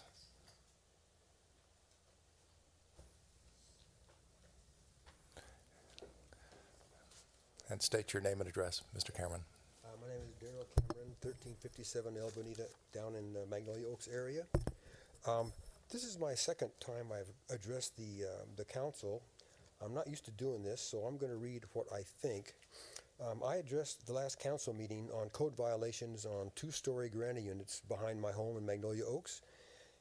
But thanks to Mayor Galbraith and Councilmember Doreen, City Planner Victor, and Jesse Doherty of the St. Helena Star, my situation on the loss of privacy to the 2-story units over my backyard are being addressed, and I appreciate that very much. Thank you, first of all. And now, I have to tell you something that's really weird, another privacy problem. Sunday afternoon, in my backyard, cleaning the yard out, taking the pool down because I can't use it anymore, I heard a little whirring sound. I looked around, I says, what? I looked up in the air, there's a UFO, a drone right there in my yard looking down right at me. What? I sat there, I looked at him, it looked at me, and I went, get out of here, like that. That thing went around like this, and then it goes, nah, nah, nah, nah, nah. I'm telling you what, that happened, that went on about 5 minutes. So I called the police, and I said, there's a drone over my yard looking at me, waving like this when I yell at it to get out of here.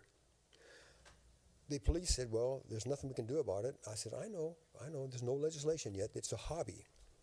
Okay, but the privacy factor really blew me away. I thought, what? Anyway, so it took off, and it came back, it went down pretty low, and I thought, God, if I had a BB gun, I'd shoot this thing. But I didn't shoot it because you can't fire a gun in the city because I'm the one that wound up in the clink. But that thing sat right there and looked at me, and I said, get out of here like that. And it goes, nah, nah, nah, nah, nah. And it went down 1 block behind my house. And went, oh! I ran back there as fast as I could, nobody. Well, anyway, that's the story of Sunday. Privacy, again, I'm going, what am I doing wrong to deserve all this? I don't know. Anyways, but now I'm here just to let you know about the sighting of this drone, and you might want to get ready for the future of this thing coming around people's homes, maybe your own, I don't know. That's all I'm here for, just to let you know. I had this privacy thing is really going, 2-story buildings, windows, and now this thing. So I have no clue what to do about it, but I just thought I'd let you know. That's all I have to say. Thank you very much for your comments. Thank you. All right. Anybody else wish to speak at public forum? All right. Reports by staff and city council. Let me start with the city manager. Just a reminder that we have our goal-setting session, the council's goal-setting session on Friday at the fire station from 9 to 4. We'd hope to get the agenda up today, but with the early study session, we couldn't quite get it out, but it'll go up hopefully sometime tomorrow. All right. Mr. Brown? Ms. Black? Ms. Mitz?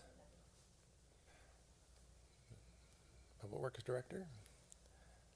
No? Mr. Doring? For those of you who cannot attend the study session on Friday, we welcome your comments in other forms of communication through email, letters, old-fashioned letters. It doesn't really matter. I know a lot of people are working during that period of time. We obviously understand that, but that's the best time that we could do. But I certainly welcome any and all comments. Thank you. I have just a brief comment. Vice Mayor White and I are both directors of NCTPA, and NCTPA at the last board meeting presented a very interesting survey of ridership on the bus. It actually surveyed, I believe on one day, 11% of the total ridership, so it was a very robust survey. St. Helena was the home city of 2% of all riders boarding a bus. Calistoga was 5%, Yountville was 4%. Obviously in Yountville you've got the Veterans Home, which is a major factor there. St. Helena was the travel destination of 7% of all riders boarding a bus. Calistoga 4%, Yountville 2%. Just a few broad generalizations that were in the study.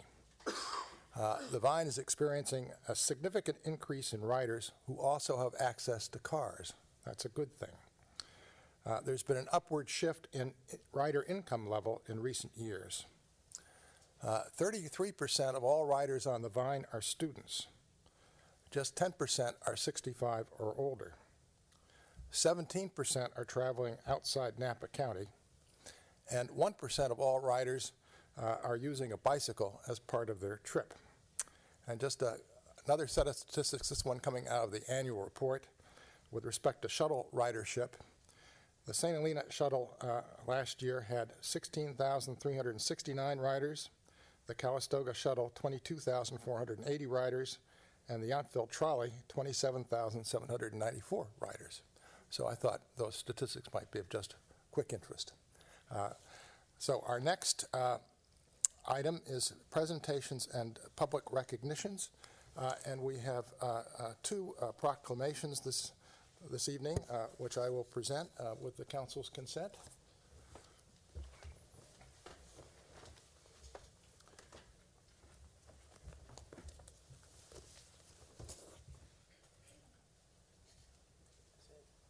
The first one I'm going to read is for the addresses the Berryessa Snow Mountain region, and is Mr. Mayashiro here? Why don't you come on up?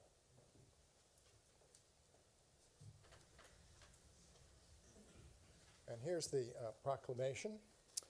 Whereas the County of Napa, other affected counties, elected officials within the affected counties, Tuliome, a nonprofit corporation, supportive business owners, supportive private landowners, and many community members seek permanent protection of federal public lands in the Berryessa Snow Mountain region as a national monument.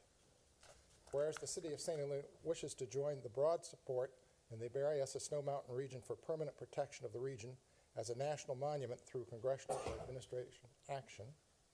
Whereas on February 5th, 2015, Representatives Michael Thompson, John Garamendi, and Jared Huffman, along with Senators Barbara Boxer and Dianne Feinstein, introduced the Berryessa Snow Mountain National Monument Act. Whereas the United States Congress has not acted on introduced legislation and a presidential declaration for a Berryessa Snow Mountain National Monument under the Antiquities Act of 1906 can accomplish the goals sought to be achieved through the introduced legislation. Whereas the residents of the City of St. Helena, as well as visitors to the city, enjoy the recreational and other opportunities on federal lands in the Berryessa Snow Mountain region, including hiking, swimming, hunting, fishing, horseback riding, photography, camping, orienting, wildlife viewing, scientific research, mountain bicycling, motorized recreation on authorized routes, and nature study. Whereas national monument designations elsewhere have helped local communities diversify their economies and increase tourism, as well as help to attract businesses, thereby generating economic benefits for nearby communities through local employment and tax revenue. And whereas the Winters Chamber of Commerce commissioned a study that determined a national monument designation can add up to $50 million to local gateway economies over a 5-year period. And whereas national monument designation would permanently protect world-renowned plate tectonic geology and some of the most biologically diverse public lands in the United States, from the oak woodlands in the southern Berryessa region to the 7,000-foot peak of Snow Mountain Wilderness in the Mendocino National Forest with Shasta Red Fir Forest in the north. Now, therefore, be it resolved that the City of St. Helena hereby urges the permanent protection of federal lands in the Berryessa Snow Mountain region as a national monument, dated February 24, 2015. So, congratulations, and let me give you your proclamation. And if you would like to say a few words, please do so. Yeah, just on behalf of Tulliomi and our supporters, we would like to thank the City of St. Helena for their support, and we hope to keep this going. Thank you. Okay, very good. Thank you very much. And is Michael Wren here? Oh, there you are. Okay, good. And we have a second proclamation. Whereas a student group from the city of St. Helena and St. Helena High School will make its inaugural visit to its sister school, the Lycée Maine de Béraud in Bergerac, France. And whereas the city of St. Helena recalls that a long and industrious relationship of cooperation and friendship has existed with France and the United States of America that dates back to the Revolutionary War, with France as our first and oldest ally. And whereas the citizens of the city of St. Helena recognize the sacrifice of the young Americans, many of whom are buried in France, that fell on European soil during the First and Second World Wars for the cause of liberty, saving the world from tyranny of fascism. And whereas the city of St. Helena recognizes the deep and binding connection that the Napa Valley has to France through commerce, heritage, and culture, most notably through viticulture and the food and wine industry. Now, therefore, let it be resolved that the city of St. Helena proclaims March 30, 2015 to be Franco-American Friendship Day in recognition of our young citizens' visit to Bergerac, France. Let it be further be resolved that a suitable copy of this proclamation be prepared and presented to the people of Bergerac and Mayor Daniel Garrigue on the occasion of a wreath-laying ceremony at the Bergerac War Memorial to commemorate this special day, dated February 24, 2015. And there is the proclamation signed for you. Thank you very much. Thank you, Mr. And Mayor. you could say a few words if you like. Thank you. Thank you, Mayor, and thank you to the council for this proclamation. We will be leaving on March the 29th and arriving in Bergerac, and our first day in Bergerac will be commemorating Franco-American friendship at a ceremony at their war memorial. It's part of a wonderful sister school activity that began almost 3 years ago now. The sister school, the Lycée Maine de Biron in Bergerac, has visited us twice, most recently this October, and we will go now for the first time to them, and we hope it will be the first of many times. Our late Mayor Del Britton was a real advocate of this program, and he was part of the inauguration of the festivities when they came the very first time and the French Consul General came up. And it's wonderful to have the city to continue to support us in this endeavor, and like we said, for the first of, we hope, many trips. And hopefully I'll be back in the end of April or early May with some pictures of our trip, and maybe I can even get some students to tell you a little bit about it. Yeah, that'd be wonderful. And you can see your proclamation being presented to Mayor Garrigue in Bergerac. Oh, very good. So thank you very much. And Bergerac is not far from Bordeaux. Exactly. Bergerac is in the eastern edge of the Bordeaux winemaking region.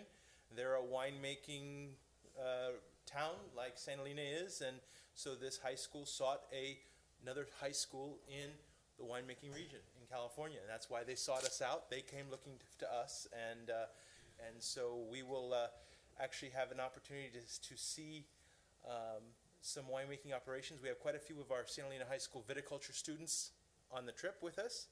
And we're even going to visit a magnet high school that specializes in viticulture as well, that isn't our sister school, but is associated with our sister school. And through the helps of the Melka family, Mr. Philippe Melka, a famous winemaker from this town, he has some winemaking operations over there we'll also be visiting. We have young winemakers in the making here at St. Helena High School, and we want to encourage that. Well, bon voyage. Merci beaucoup. Thank you.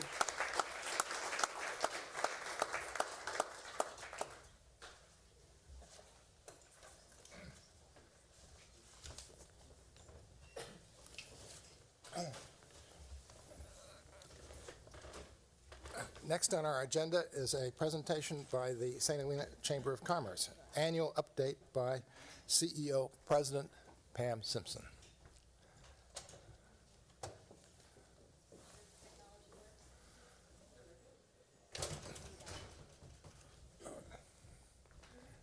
Maybe you can teach me how to do it.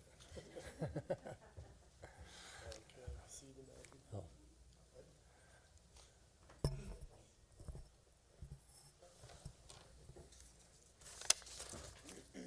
Good evening, and I applaud the mayor for his French accent. I think he pronounced it all correctly, but I don't know because I don't speak French, but I thought it sounded great. Sounded good, huh? I thought it was great. Thank you for having me tonight. I appreciate the opportunity. The budget resolution calls for me to apprise the council on our activities over the last year. And in order to fulfill that requirement, I'm going to show you what we did in just a few minutes. However, first, I'd like to look at who we are and why we do what we do so that you have a better understanding of our efforts. First, I want to give you an idea of who the Chamber is. Currently, we have over 400 members, 12 which are premium partners, and we have 14 board members, all from the different industries. Businesses can join the Chamber for as little as $175 a year or invest, like our premium partners do, at higher levels. And at this moment, I'd like to introduce a lot of the people that are in the room tonight. I'd like you to stand if you are a Chamber member or a Chamber board member. Could you please stand up?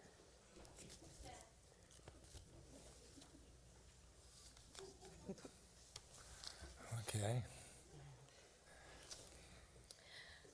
Our budget has grown from about $320,000 in 2011 to over $600,000 today, mainly due to the implementation of the TID, new grant opportunities, and an increase in contribution by the City of St. Helena. And most money passes straight through to our marketing programs. The money that the city invests pays a portion of our overall marketing strategy. By combining the money that we receive from all of these entities, along with the Chamber's marketing commitment, we're beginning to make inroads into the crowded destination marketing field. However, the Chamber continues to receive most of our budget from its membership, and is still what drives the Chamber. Our membership is varied from local merchants on Main Street, grocery stores, accountants, attorneys, as well as the wine and hospitality industry. We are business owners, we are residents, we're parents, and we're customers. And we discovered in last year's Economic Vitality Report that we're just like our neighbors when it comes to what we all want for St. Helena. Although the letters of the editor may seem to tell a different story, it's important to note that many of us want the same things. To retain our small town life, to manage tourism, to repair our infrastructure, and to have workforce housing. We may not agree about how this will happen, but we should recognize that what we want is similar. In late 2014, the Chamber asked the greater business community, and not just our members, for their opinions about what will make St. Helena economically sustainable in the next few years. We looked at our current position in the county against our neighbors and found out that financially, we have reason to be concerned. Note that in 2012, St. Helena brought in $1.5 million in TOT and shared 4.6 of the overall county TOT. However, in 2014, that share dipped and we lost about 0.6 to Calistoga and Yountville. While our overall TOT increased by $200,000, we still lost out to our neighbors. I'll just go back so you can see. Here you can see how our TOT revenues fall behind our neighbors and how that affects our general revenue. We should note that TOT is the one revenue source that stays in St. Helena, and we do not share it with the state or the county. So what does this mean for our destination marketing dollars? Less money from TOT means less in our TID, and that's the 2% self-assessment the lodging industry puts on themselves for marketing programs. Combine that with the money that our chamber receives against the other chambers from their cities, and we have less than half to work with. It's not hard to believe now, knowing that our position with the TOT, the TID, and our slower growth rate, that our occupancy is down and our room rates are low. We know that St. Helena has less rooms, and now it seems that the visitor knows it as well. As you know, the city derives its money from 4 sources, from the property tax, sales tax, TOT, and development fees. The latest CAFR indicates that of the top 10 property tax payers in St. Helena, 8 of them are businesses. It's important to note that sales tax and TOT are direct products of business, as are most development fees. In other words, business drives city revenues, which in turn then provides for the community. And therefore, if business thrives, St. Helena thrives. It's also important to note that according to the CAFR, all TOT generators, 18 of the top 25 sales tax generators, and 8 of the top 10 property taxpayers are destination or tourist businesses. The reality is hard to argue. St. Helena is a tourist-based economy. The only reason it's not more is because our city boundaries are limited. If we were to include Meadowood to the south, to the east, and businesses to the south, all top tax generators would be tourist-based businesses. Contrary to some public sentiment, that's not necessarily a bad thing. We believe we can peacefully coexist. We believe we can build sustainable tourism programs that have less impact on our infrastructure. We believe that targeting the high-value customers, those who stay here, eat here, taste here, and shop here, is the most effective way for the city to benefit from the tourism industry. In the end, the result will be beneficial to the community at large. This may mean the wine train disembarking. This may mean to allow more lodging or more rooms. The city and the community can benefit from this reality if we work together. Given the state of the city's finances, we believe that it's the only solution to St. Helena's economic sustainability. So how do we compete when we have limited funds and less lodging to offer? We have to be better than our neighbors in our efforts. Everything we do must be targeted, worthwhile, and deliver results. We have to leverage our businesses, their events, their offerings, their packages as much as we possibly can. We do this by creating the only PR committee in the Valley, bringing together our PR professionals from St. Helena businesses to create meaningful PR campaigns. We collaborated on all media efforts, and that's paid off in great media exposure. In 2011, we embarked on a Build It strategy that included investing in our destination website, ensuring that we had on the site the information that mattered. We used the money from TID in the city to ensure that when people visited the site, there was something there of value. Just this October, we were finally able to actually advertise and put into action our PR strategies, and the results are impressive. As you can see, the advertising's paying off. We believe the combination of effective messaging and intriguing images around our authentic PR campaigns are resonating with our visitors. I'm going to stop there. I've got about 3 more slides, but in the interest of time, I'm going to stop there and not get into how we targeted or how we did this, but I want to show you what we did so that you've got an idea. You don't have to listen to me talk anymore, and you can ask me questions after that.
Nobody wants to see that. Sorry. There you go. All right. So the remaining slides, which show our targeting, some of our successes, our website, how we're performing, their trends, things like that, are in your packet. There's some in the back if anybody else would like to see it. I'm available to answer any questions if you have. Does council have any questions? What's a session? A session is how long somebody stays on a website. Got it. So we've increased our sessions and dramatically, obviously, and a lot of that comes from the digital advertising that we're doing. The digital ads show up in Facebook. They show up in targeted areas like San Jose. We really go after Silicon Valley. Those people need to come up here and spend the night. So that's one of our biggest target markets. Okay. Any other questions of? Any suggestions on how we convert all of this amazing stuff into more revenue for the city? More rooms, more hotels would be great, and a little bit more money for marketing. Thank you, Pam. It was excellent. Thank you very much. Thank you.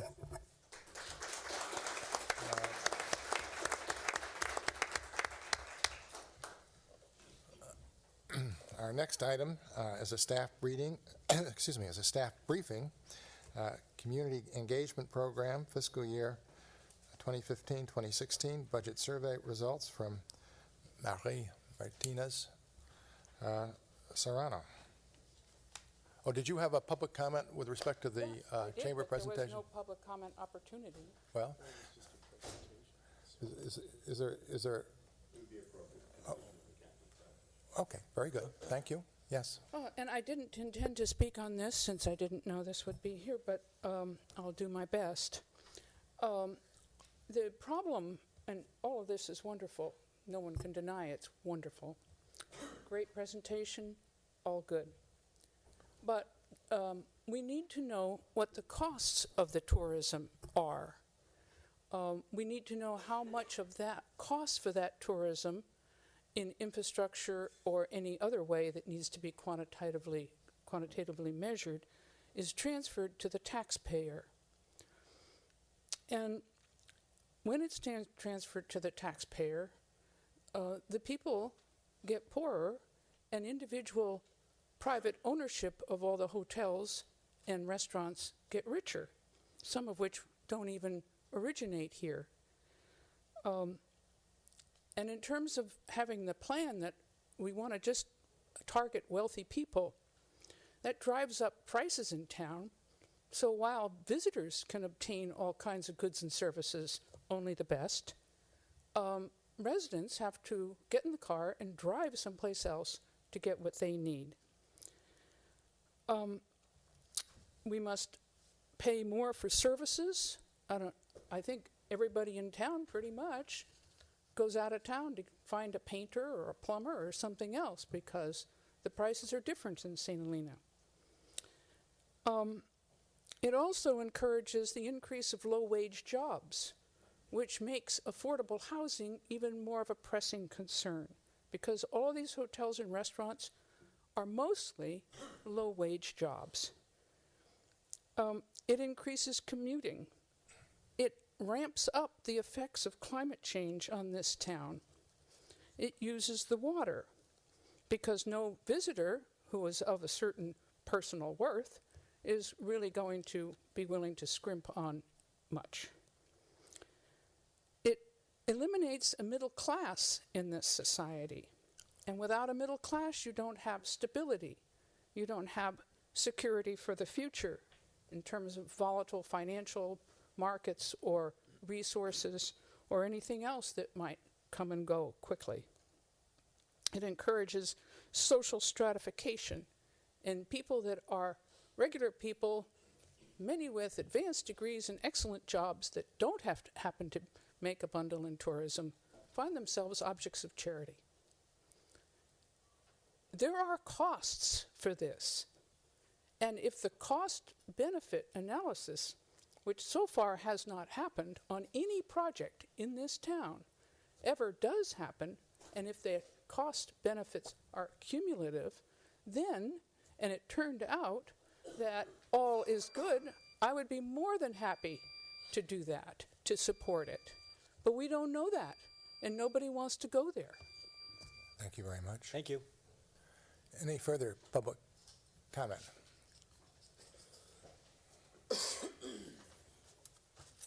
Good evening, Marty Bennett, 1859 Madrona. Thank you for the council for the report. What I was hoping to hear in the report is the basis of your opposition to issues that affect many people about permits and how you take stances to support the Davies position or the Grandview. And when you actually face a conflict with community members, how does the commission, your group, come to some understanding of what it is? And do you speak for everyone? Which I know in some issues you don't speak for everyone. So when, at the last thing, I was hoping to hear more in your presentation when you said for the extension of the next level of building at the Grandview that would, it was doing what a business needs to do to be economically viable and sustainable in this town. I don't think that's Mr. Bennett, your can you business. face the council, Okay. please? I don't think that's your business or even the council's business. That's the business people's business. If people don't have a good business model when they come here, they should not try to manipulate the codes and traditions and authenticity, which we want here, of this town. It's the businesses. And therefore, as a new council and also as the business council, I hope that next year when you give a report, you'll actually say why you took the stands and why you really thought it was better. Pictures are beautiful. We love the people you gave the rewards to. That's not great. And they're happy events. That's not the issue. The issue is what is best for everyone here in the town, and mostly the people who live here. Thank you. Thank you very much. Thank you. Any further public comment?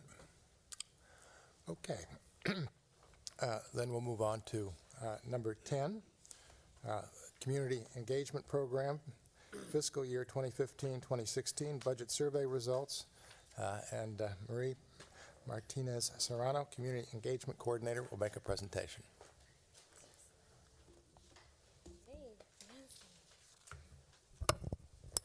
Okay, good evening, members of the City Council, city staff, and residents of St. Helena, both present with us tonight or watching us from home.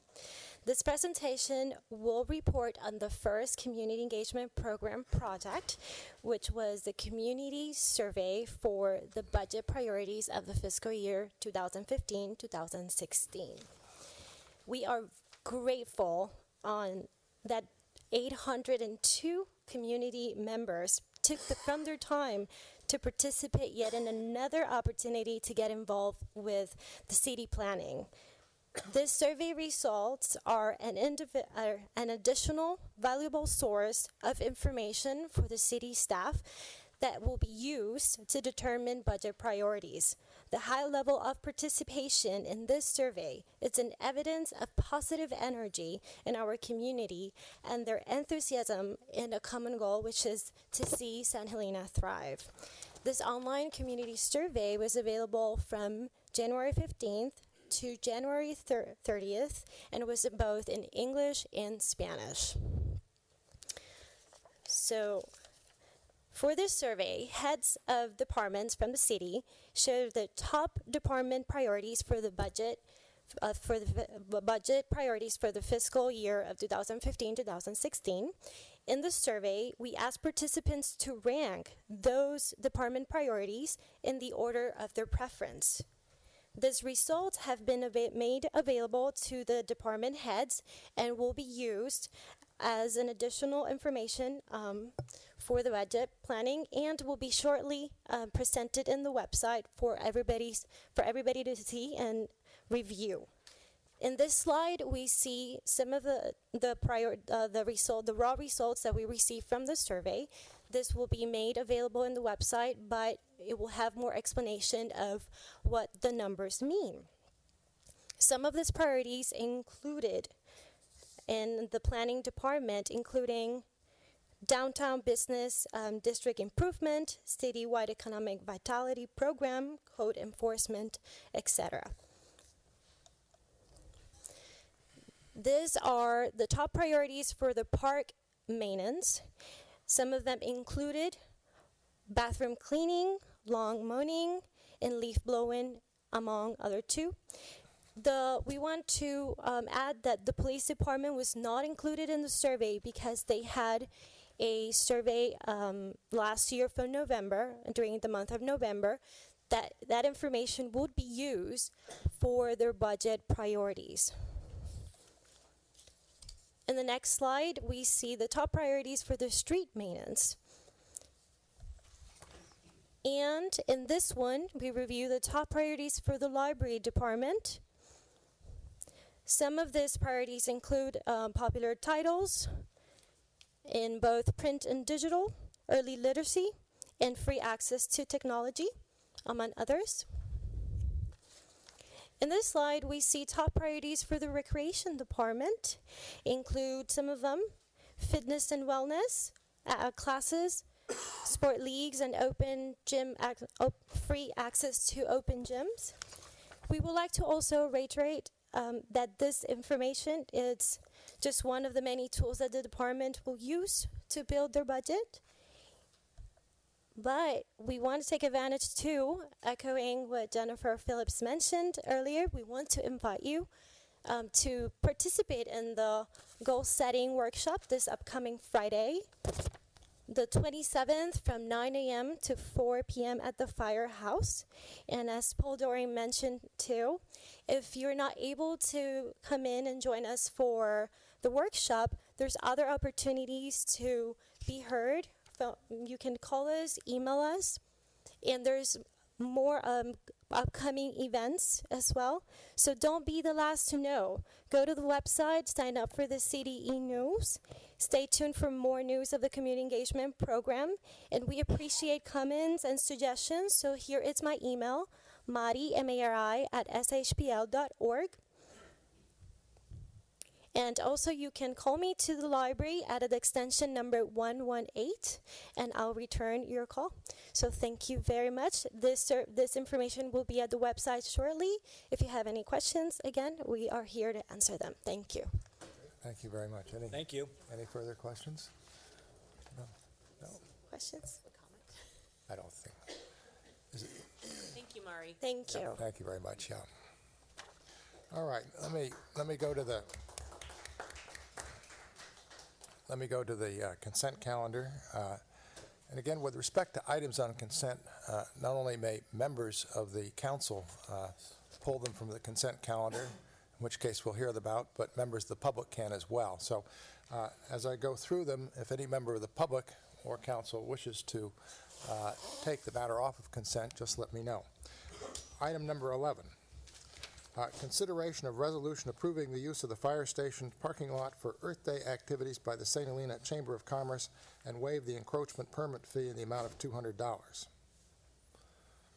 Item 12, recommendation to the Napa County Board of Supervisors that St. Helena resident Janie Kerr be reappointed to the Napa County Local Food Advisory Council. Item 13, consideration of a resolution approving agreement for consulting services with Coastland Civil Engineering in the amount of $17,110 for design of the Charter Oak Avenue at Highway 29 emergency sewer repair. And item 14, consideration of resolution approving a waiver of a tent fee in the amount of $477 for the St. Helena Volunteer Firefighters Association lobster feed fundraiser event to be held on March 28, 2015. Okay, I'll entertain a motion to approve the consent calendar. Motion to approve items 11 through 14. Second. Ms. Black? Vice Mayor White? Yes. Councilmember Kroll? Yes. Doring? Yes. Pitts? Yes. Mayor Galbraith? Yes.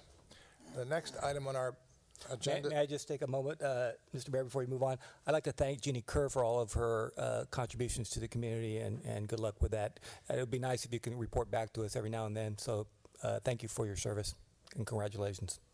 Thank you. All right. New business. 2015-2025 long-range financial forecast. The lead staff here is our city manager, Jennifer Phillips. Thank you, Mr. Mayor, members of the council. Just going to wait a minute as my presentation gets uploaded. I would ask for your patience this evening. I have a terrible cold, and so if I sniffle or have a little trouble remembering things, please blame it on the cold. So if you'll be patient with me. Are you?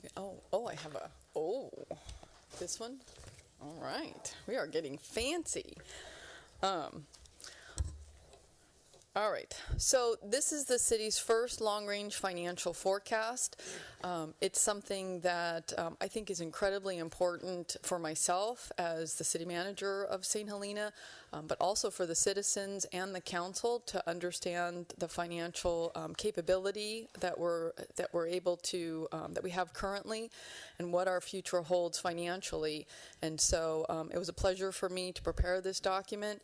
I actually did it personally because it's I think really important that I, as your city manager, understand the finances of this organization, and so I'm very pleased to present this to you this evening.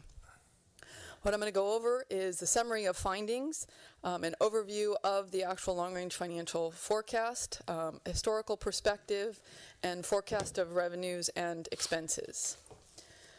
This focus for this long-range financial forecast is entirely on the general fund. As we talked about at the last council meeting, at some point in the near future, we will have to look at our enterprise funds for water and wastewater.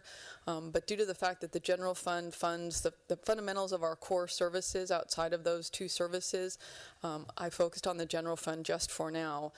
This is our first long-range financial forecast. The base year is the adopted 14-15 budget.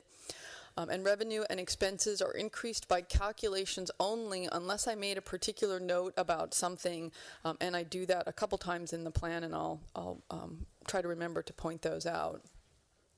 I consider this a tool to monitor the trends and develop strategies for our financial stability. This really should be updated annually, and I hope that that's something that we do and future generations of leadership do. It certainly can be more complex, it can be more detailed, but this is a good start to try to understand what our forecast looks like in the general fund for the next 10 years.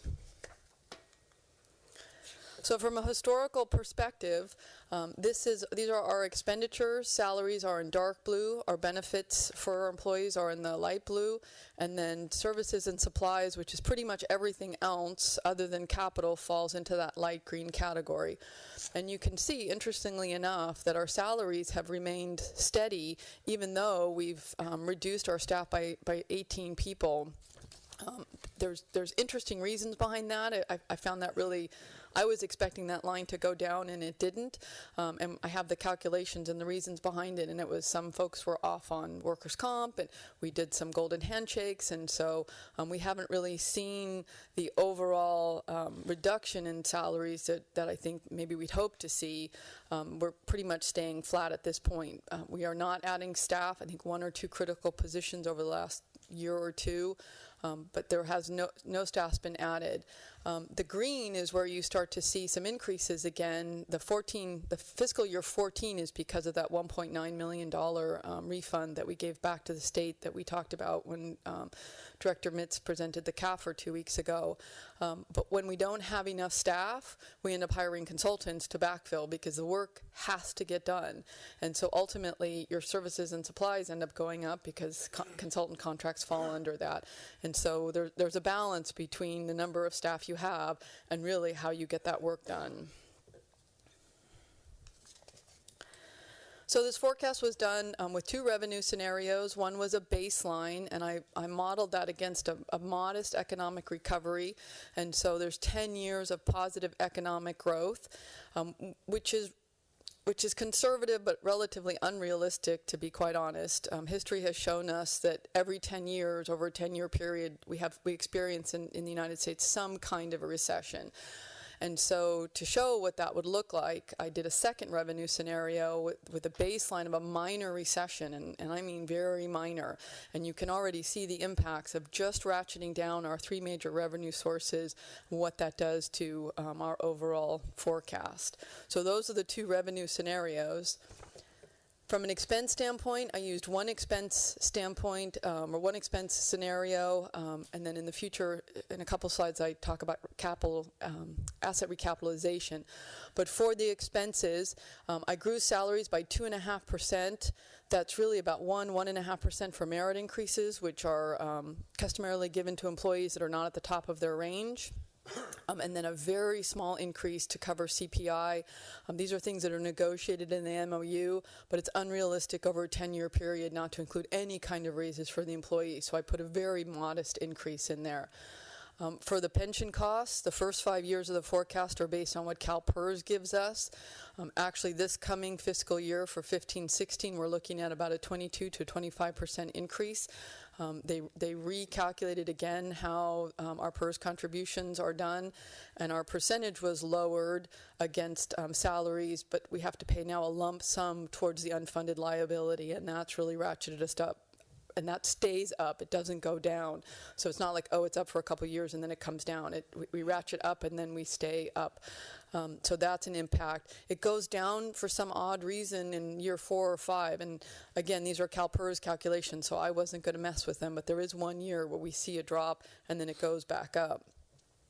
Healthcare premiums, we're looking at about, standard is about 10 to 12%. I use 6 because there seems to be some cost containment, and our insurance providers looking at some alternatives that may provide us with some cost containment, so I didn't want to go to the higher end. Again, I'm trying to find a sort of a medium ground. For other benefits, which is like vision and dental care, I did a 3.8% increase.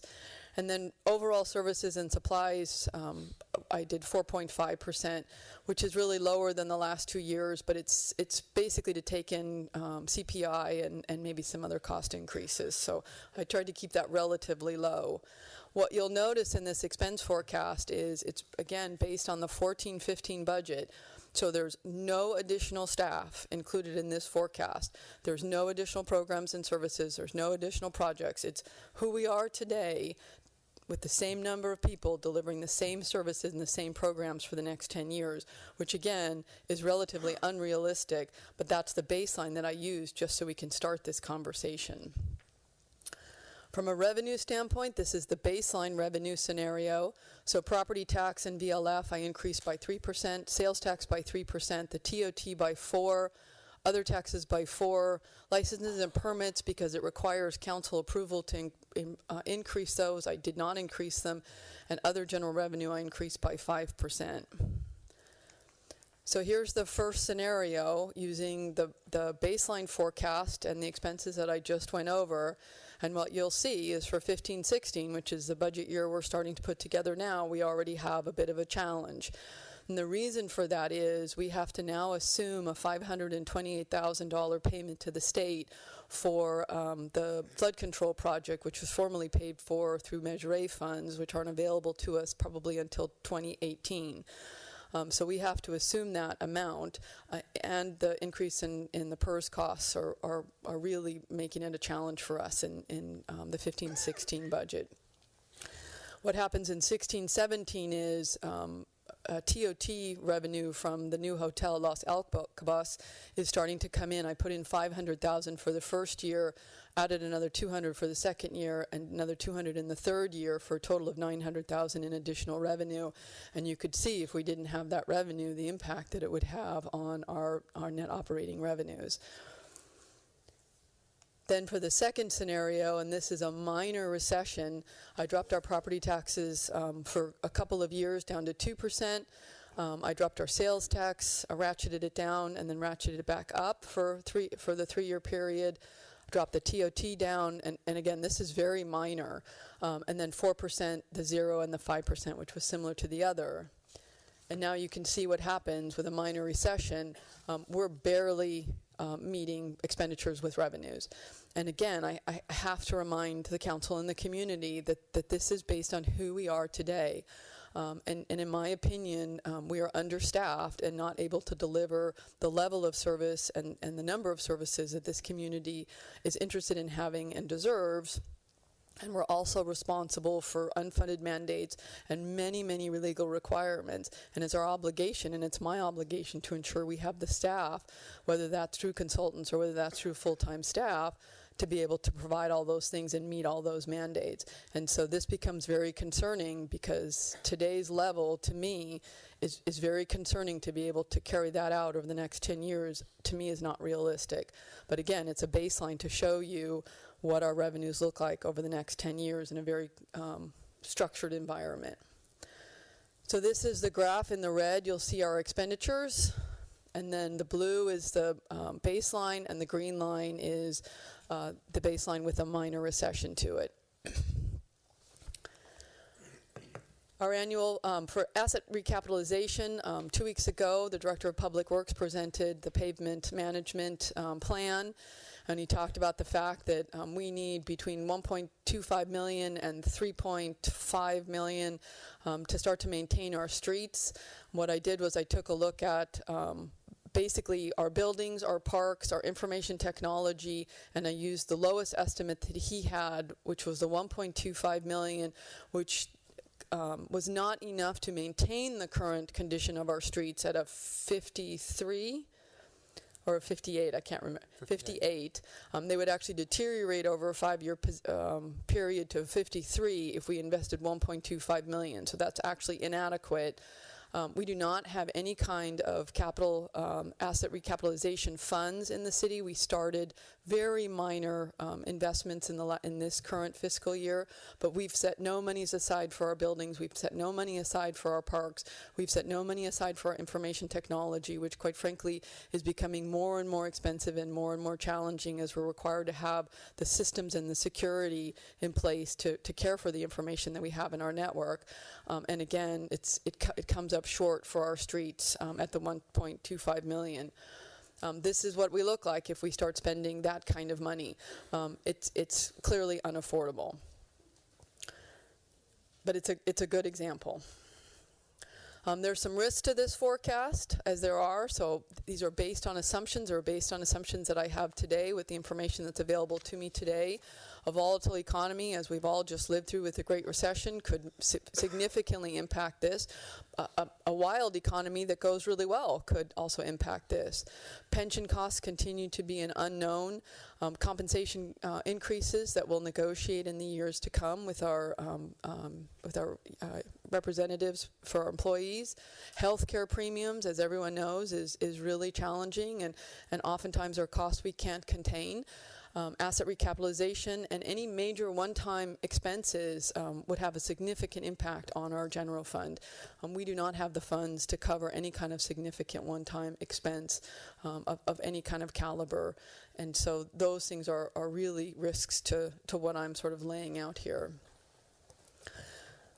In a fundamental summary of what came out of this is with the baseline projections, as I mentioned, we show a deficit in 15-16, but we are slightly above. We have a bit more revenues than we do expenditures with the baseline.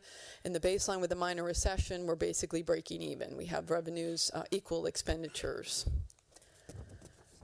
Assigned general fund reserve, this is very, very important to understand that currently we're at about a 21% general fund reserve. This is critical for not only the fundamental health, financial health of this organization, but it's also critical as we get rated by by the rating agencies, and if we're to go borrow any money, float any bonds to get a reasonable interest rate. Having a good general fund reserve of about 25% or more is critical in those ratings. So we're at 21% now. We stay below in the forecast with just the baseline. We never reach 25% until the very out years. I think it's 23 and 24, 25. We actually get above 25%. And then the baseline with a minor recession, we actually end up at 14% at the end. We have a $1.9 million deficit to reach that 25% target. So that, again, we're not meeting what I consider the fundamental responsibilities of the organization and having that 25% assigned general fund reserve. Operating costs, I mentioned this before, it increases only by these estimated percentages. There's no additional staff, there's no additional programs or projects, which is really unrealistic over a 10-year period. So for me, that's concerning. How do we continue to deliver and meet the expectations of the community and the council with the existing level of staff that we have? The asset recapitalization for the buildings, for parks, for IT and street maintenance. We don't have the funds to do any of those things. There's insufficient revenue to support any kind of bond or loan for any new building. The corporation yard, the city hall, and the police station are beyond their useful lives, and we have to have some plan to be able to find a way to build new facilities for these three areas. And right now, the revenue does not support being able to do that. Strategies for sustainability, we need to closely manage our general fund expenses. I would recommend that we regularly review our fees for services. This is an area where getting council direction, as I mentioned in the report, on some kind of cost recovery percentage would be a really good discussion that we could start to work and look at our fees for services. How much do you want private development to cover for itself? How much do you want the taxpayers to cover in those fees and subsidize those fees? That we should conduct an annual goal setting like we're doing this Friday to make sure that everyone understands where we are financially every year and to really clarify those goals and stay focused on a few items that we can work on. I believe that we need to evaluate additional revenue measures. There is just not enough revenue coming into this city. We need to look at additional revenue measures, and it can't just be one. We need to look at multiple options. Evaluate our opportunities for economic development. I think we need to have a conversation about that and how that plays into our revenue. Explore opportunities for annexation. That's been talked about before. And then develop a long-term plan for the funding of our asset recapitalization for our buildings, our parks, and our streets. It's really critical, and our IT. Those are critical things that we need to have to be a sustainable, successful city. And I'd be happy to answer any questions that I'm sure that you have. Is the chart that you showed that had the negative 13 million out 10 years, is that cumulative? Yes. Okay. Are there? What did you assume, I guess in the baseline, how much per year is assumed being spent on litigation? So the baseline is whatever. So like tonight we have an item that's actually increasing our city attorney's, the line item for the city attorney because we don't have adequate funds for 14-15. I used the 14-15 budget. And so if we feel that what we're spending in this fiscal year is something that we'll need to continue to spend in years forward, then we're not adequately funded moving forward. Okay. And how does that look compared to historical annual spend on legal support? Oh, I didn't do that analysis. Okay. This was much higher level. This was by category, not by item. Okay. Is there any public comment with respect to this long-term budget forecast? Yes. So now comes time for solutions, I guess.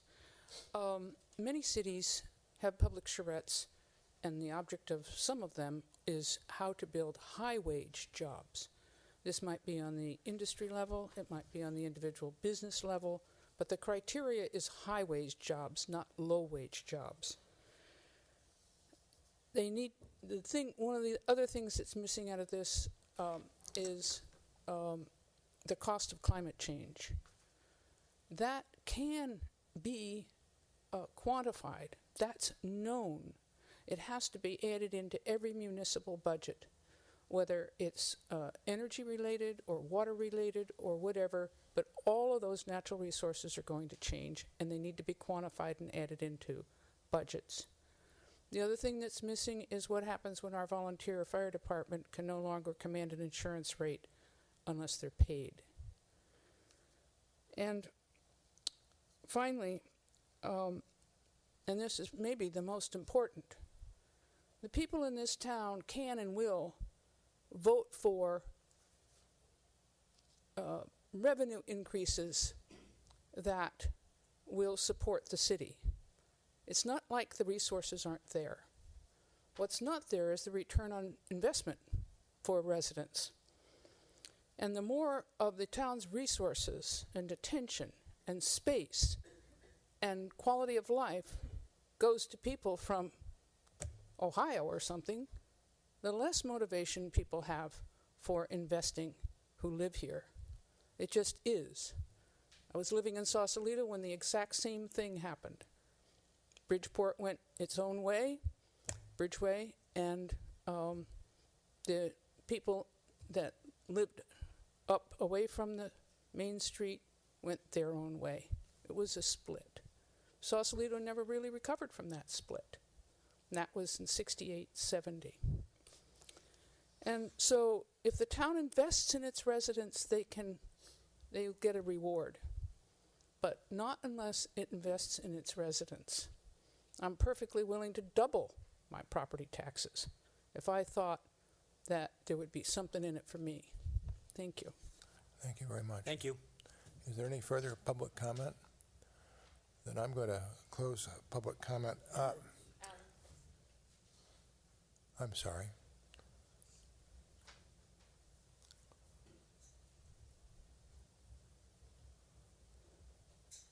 Mary Stevenson, Shibley Court. I want to commend Jennifer and their staff for doing an exceptional job on a long-term budget plan, which we desperately needed, and I think it's a great start. It's a little depressing, but at least we have some figures, and we don't have enough data in our public government to make good choices, and now we do. So kudos to Jennifer. Thank you. Agreed. I'm sorry, is there other council comment before I make my comments? I've got one. Go ahead. That I see, we talk about cumulative impacts. I see this is the cumulative impact of not doing anything for such a long period of time that we've got ourselves in such a hole that we're going to have a hard time getting out of it. And I think we all need to put our heads together and see over the next couple of years how we can increase our revenues to be able to climb out of this hole. So, and thank you for such a document.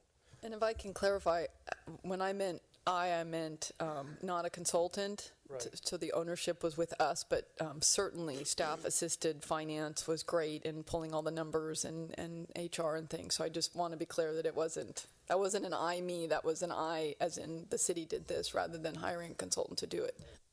Could I comment? Sure.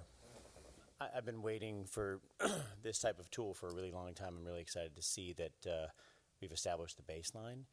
And I think in addition to the long-term forecasting, we can also use it to, I've heard a lot of talk, and I think it's smart to do benefit cost analysis of certain ventures or concepts or applications to see what impact they have. This will help us look at the impact that, say, new business might have on our long-term financial capability. Then we got to figure out how to measure the costs and then weigh the two. I think this tool is something we can expand upon.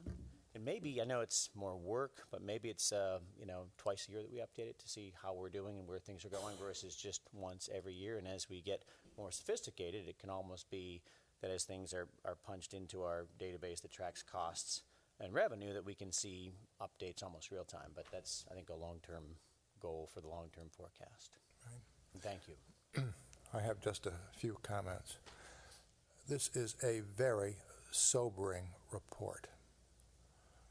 It's been written by a person with deep background in preparing this type of report. She has thought diligently and carefully and conservatively about the assumptions that are made. If a person wishes to take issue with this report, the only way you can take issue with it is by challenging the assumptions. The assumptions that are made here, it seems to me, are well within a reasonable range and, if anything, likely on the optimistic side and not on the pessimistic side, sadly. One sentence struck me in the report. The city is not reinvesting in facilities, and there is a backlog of deferred items from at least 1990. on City Hall and the police station, just to name two significantly deteriorated buildings. 1990. That's 25 years ago. Yeah, 25 years ago. More than 15 years ago. It's not a statement you wish to see in a financial report. I would encourage every resident of St. Helena to read this report. And by this report, I don't mean the slides that summarize it very well, but read the actual report, which is attached to our agenda item as item number 15, or I'm sure that if you go to City Hall, you can and ask for a hard copy, it can be provided. It's on the website. It's on the website as well. Some of us, I must say, like to read it in hard copy. I do too. But I realize I'm the increasing minority in that. But in any event, I do think the community owes a huge debt of gratitude to our city manager. This has been on her mind and on her staff's mind to accomplish since the time I became mayor, and it takes real concentration, real effort, real thought to put together a report of this level of clarity, one which every resident of St. Helena, as I said, if he or she will take a little time, ought to be able to get through. And then we're going to have a very significant community discussion about where we go from here. And I would hope, quite frankly, that everybody who comes to our goal-setting session on Friday has first read this report. And again, thank you very much, Ms. Phillips, for a sobering report, which we all need to understand. All right. Thank you very much. Now, that takes us to our next item. Consideration of resolution approving mid-year budget adjustments for the general fund fiscal year 2014-15. Ms. Mitz. And I'm just going to wait for the PowerPoint to come up. And Jennifer, do you want to pass the magic controller?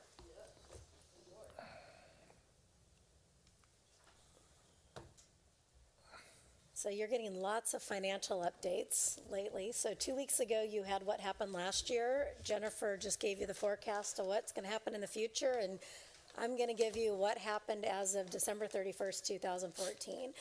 So the first slide that we have is this presentation and the mid-year budget adjustment recommendations come after recommending a review of the status of the city's budget as of December 31st, 2014.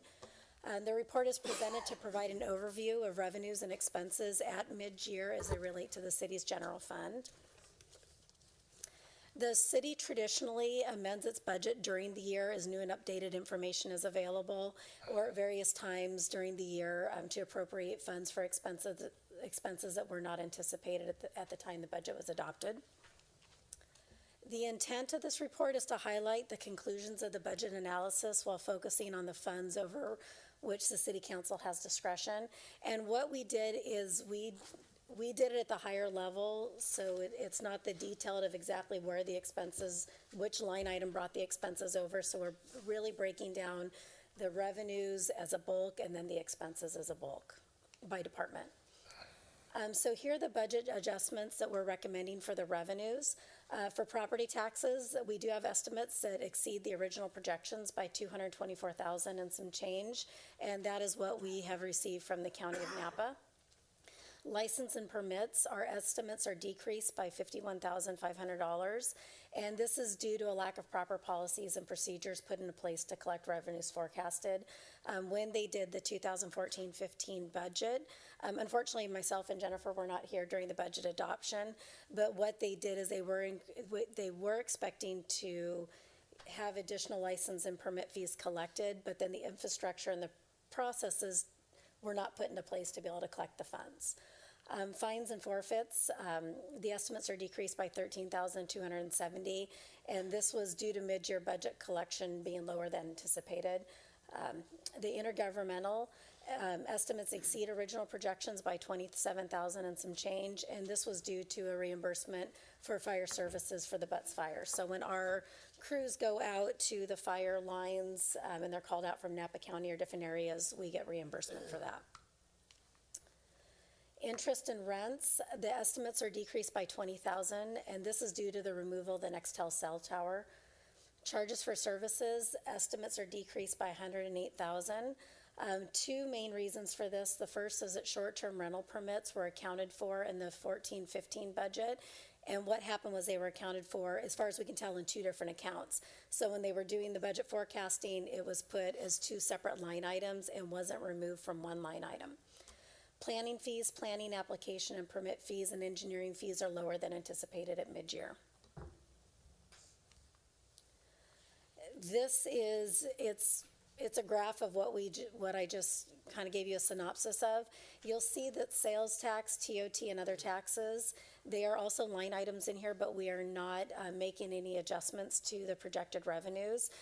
It is possible those might be a little higher at year end, but based on forecasting based off of historical, looking month to month, comparing different years, I could not come up with a good logical mathematical equation to be able to justify doing the increase in those revenues at this time where the other ones are pretty concrete. The budget adjustments for our expenses, non-departmental, we have to increase that by $410,000, and that's primarily due to the Calderon and other settlements that we have. City manager, city clerk, this was increased by $105,000. Two reasons for this. The first is that the interim city manager, Toby, when he was here, his contract was taken out of the city manager, city clerk budget, and it wasn't put in there as a budget item. Additional temporary part-time staff to assist the city manager and city clerk just to get us up to speed and caught up on our projects.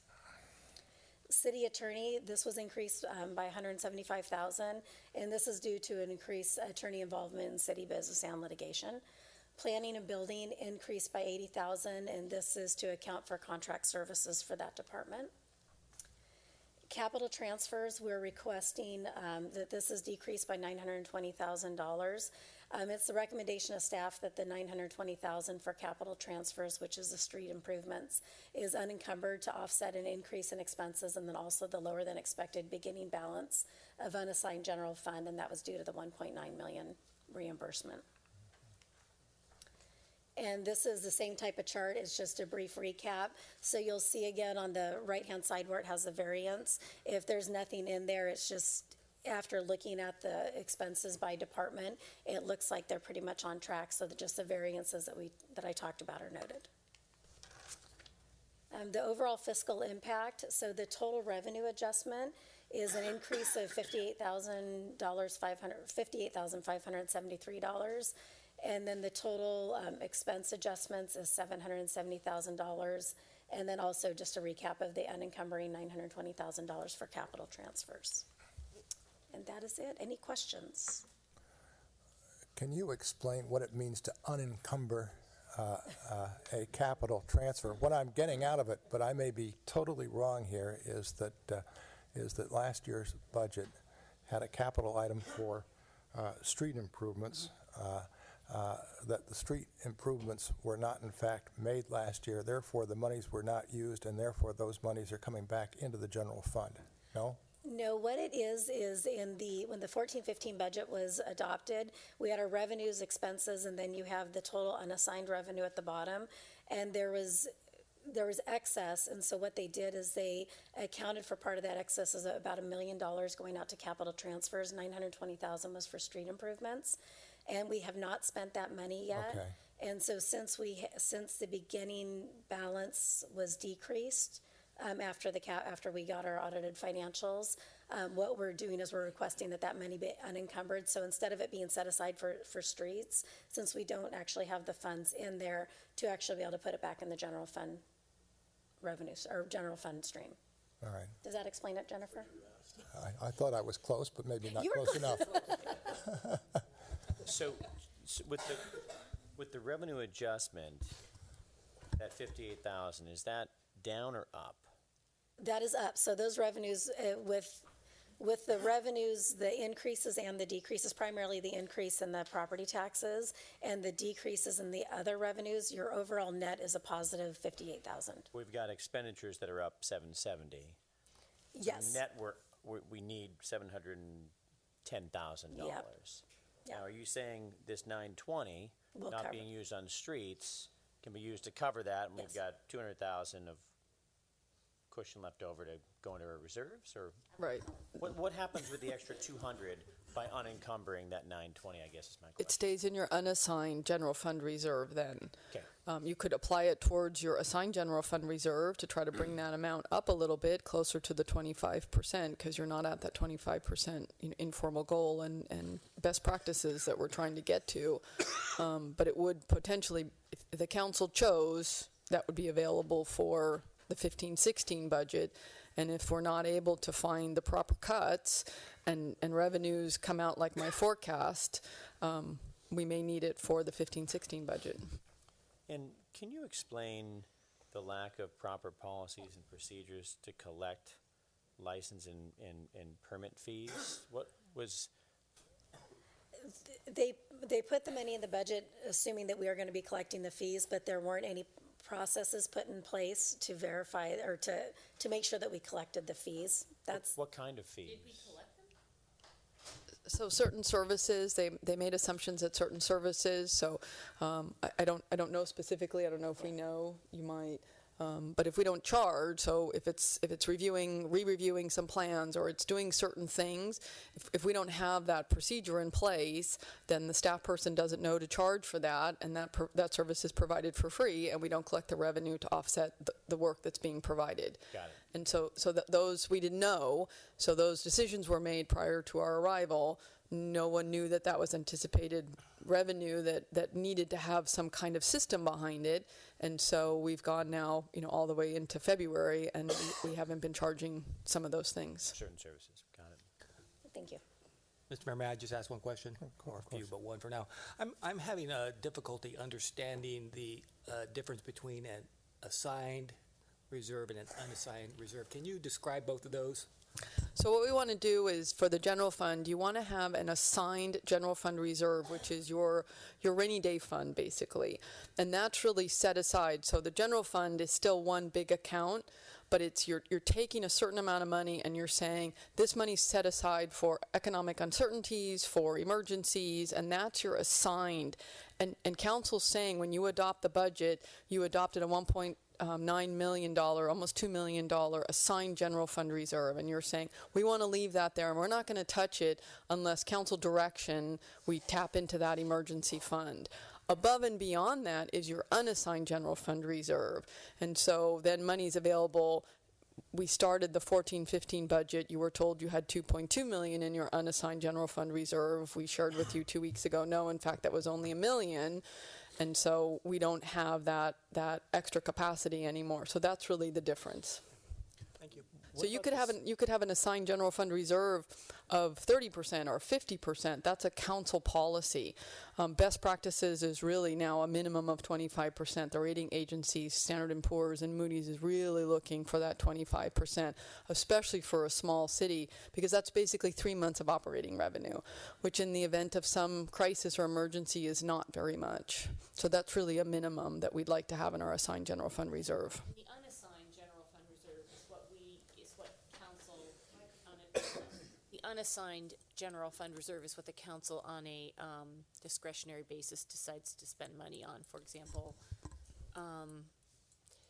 Rihanna House or things along those lines. Well, if you choose to, so that's Right, but that's where that money comes. The money that we spend on community organizations and things like that come from that fund. The state revolving debt fund obligation that we're assuming, I don't see that in here. Does that not kick in until next fiscal cycle? Right, it was paid, 14-15 was paid through by Measure A, and it kicks in 15-16. Okay, so we're not going to see it on here. And we're just going to feel it. We're going to feel it, yeah. Can you talk about, it's sort of related, but, and you were talking about the general fund reserve of 25% for bondability. I read in the long-range forecast that we don't have any bonding capacity. Can you just explain a little bit to the public why that is? I think it's important to understand. Well, so if we were to, let's say we wanted to build a new city hall, and so we would go out to, if we wanted to float a bond to build a new city hall, let's say is $20 million, and we wanted to float bonds to pay for that. We have to have some kind of a revenue source to make those payments, those principal and interest payments. And so the rating agencies, one, look at our fiscal stability, and so they would look at how much of a signed general fund reserve we have in case we do have difficult economic times, because it's like your savings account. They want to make sure that you can make those principal and interest payments. But they're also looking for some kind of a guaranteed revenue source. And so whether it's a sales tax that you pass and you designate a certain portion of that sales tax, whether it's some kind of a parcel tax, you can do parking fees. If you have a parking structure, you can do parking fees against and build a parking structure, just as an example, not for here, but just as an example of what you can do. And so those dedicated revenues then become what the rating agencies look for, that you can pay this debt back.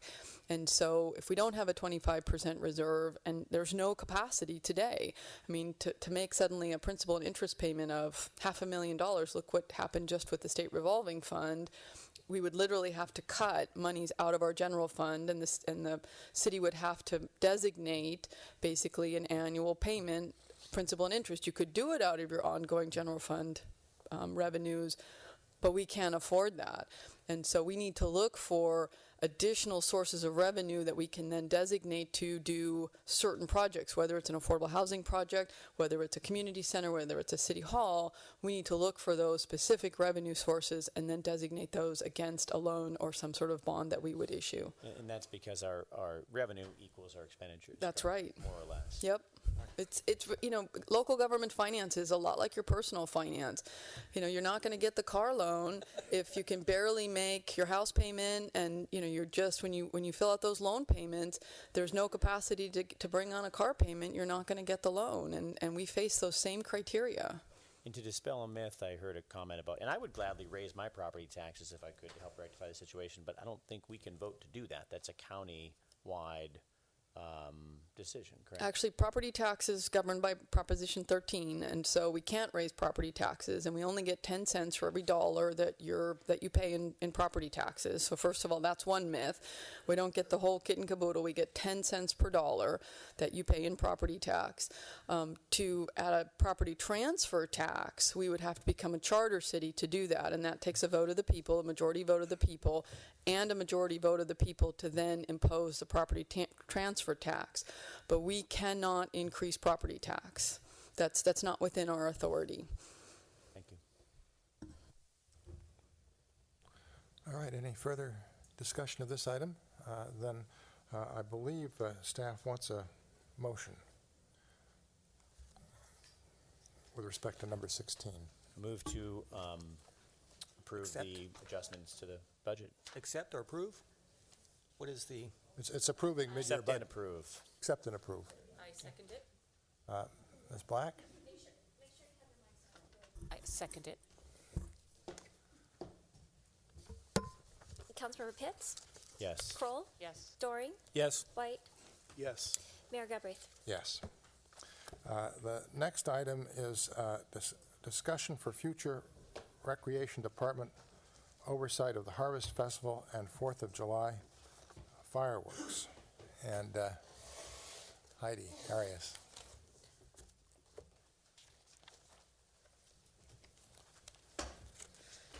Good evening, Mayor, Council, and staff.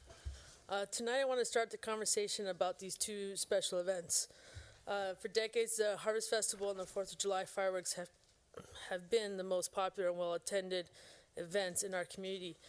The Harvest Festival, as you know, has a widely popular pet parade, fun run, great local food, and an amazing array of artists and vendors. In the past, the festival has been organized by an independent board of directors, but in recent years, the board has lost members, and the coordination of the festival has come from a paid position. The festival also provides local nonprofits with fundraising opportunities, as well as an opportunity to spread awareness about the organization.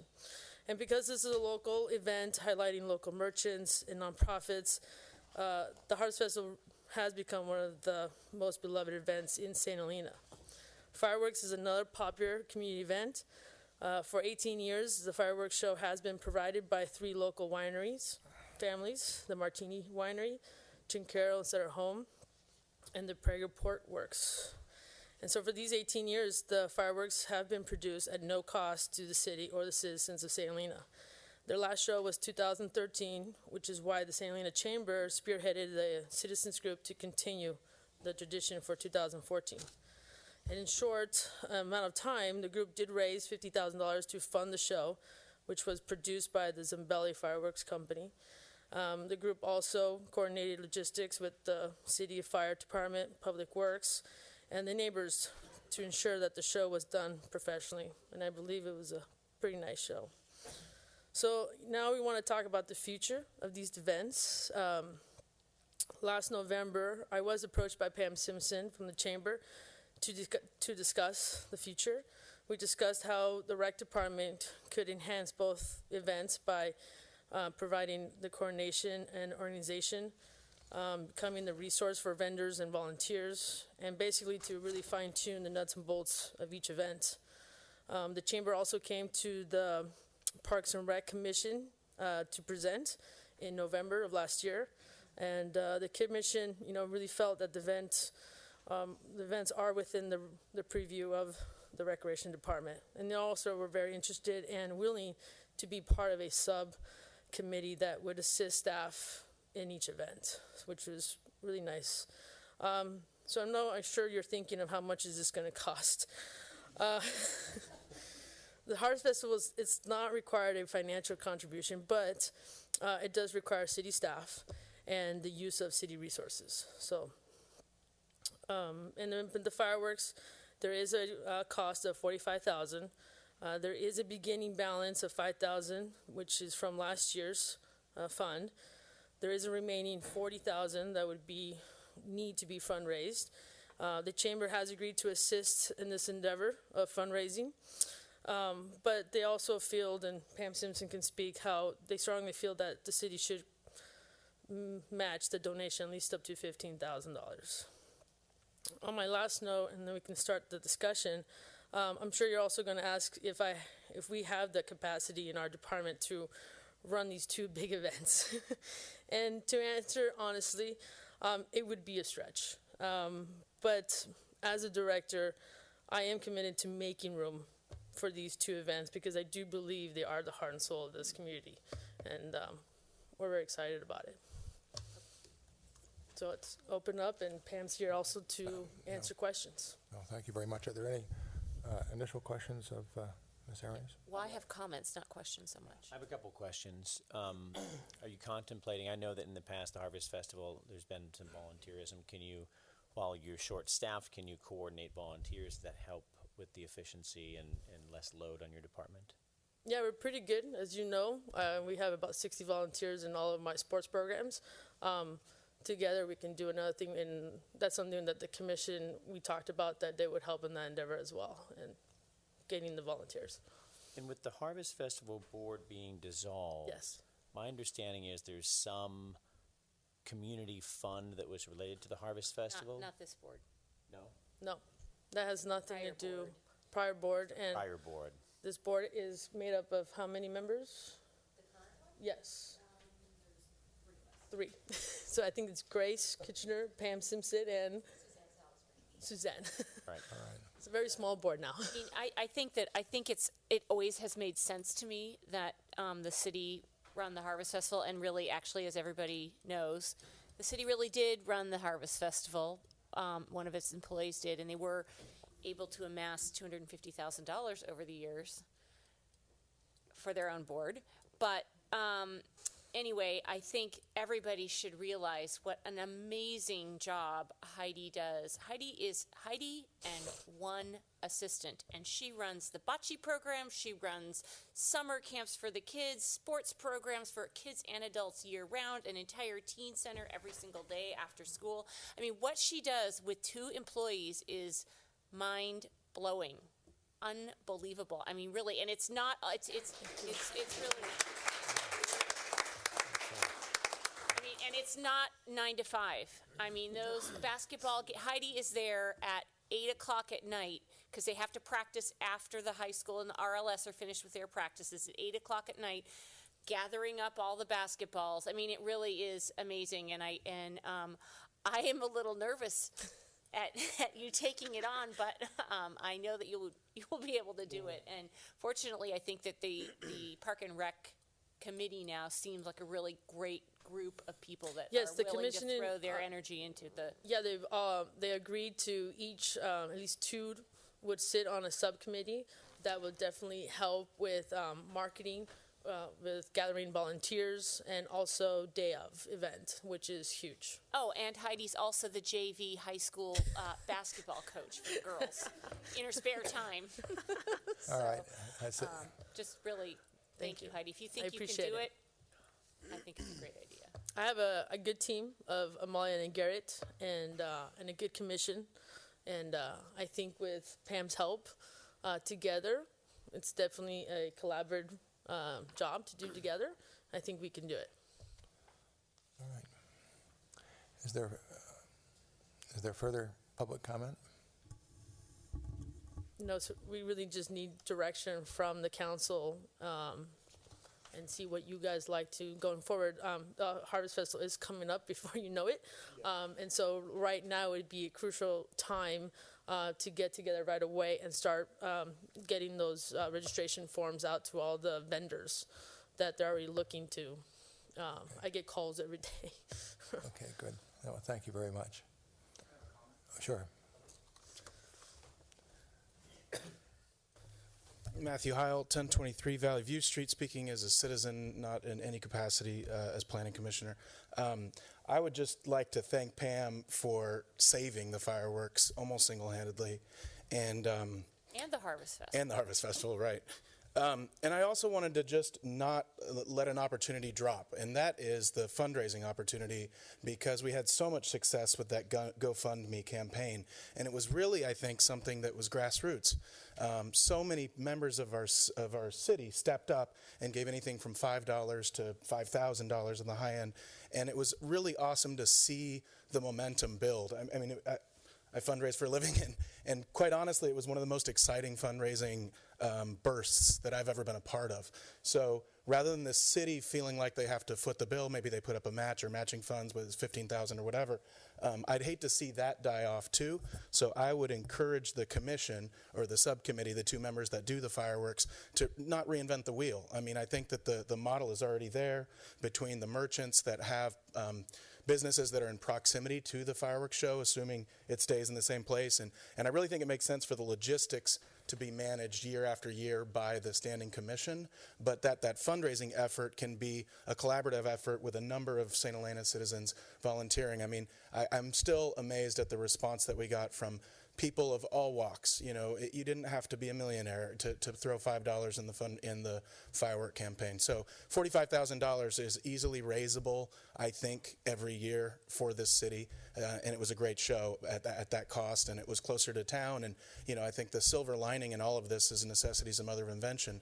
You know, we got kind of a better show, we got an upgrade, and it felt more like the community owned it rather than these 3 rich wineries throwing on a show just and everybody benefiting, you know, kind of freeloading essentially. So that would just be my encouragement, would be for the fundraising efforts to continue and not reinvent the wheel. I think they're going to have to, based on what we've heard tonight. Any further public comment? I'll close public comment. Let's talk about the Harvest Festival first. In other words, we have to decide 2 issues, so we'll... Oh, I thought they were aggregated together, but the Harvest Festival is, if Heidi thinks that she can manage it, then the Harvest Festival, the way it works is the chamber has had a paid person that coordinates it, and the beautiful thing about the Harvest Festival is that the nonprofits that participate get to retain most of the monies that they earn, with some seed money staying in the bill. Well, sorry. I mean, if Heidi thinks that she can do it, it seems to be a great solution. I totally agree with that. I know that Heidi can do it. And, I mean, I'm willing to help support the fireworks show again and help volunteer with that.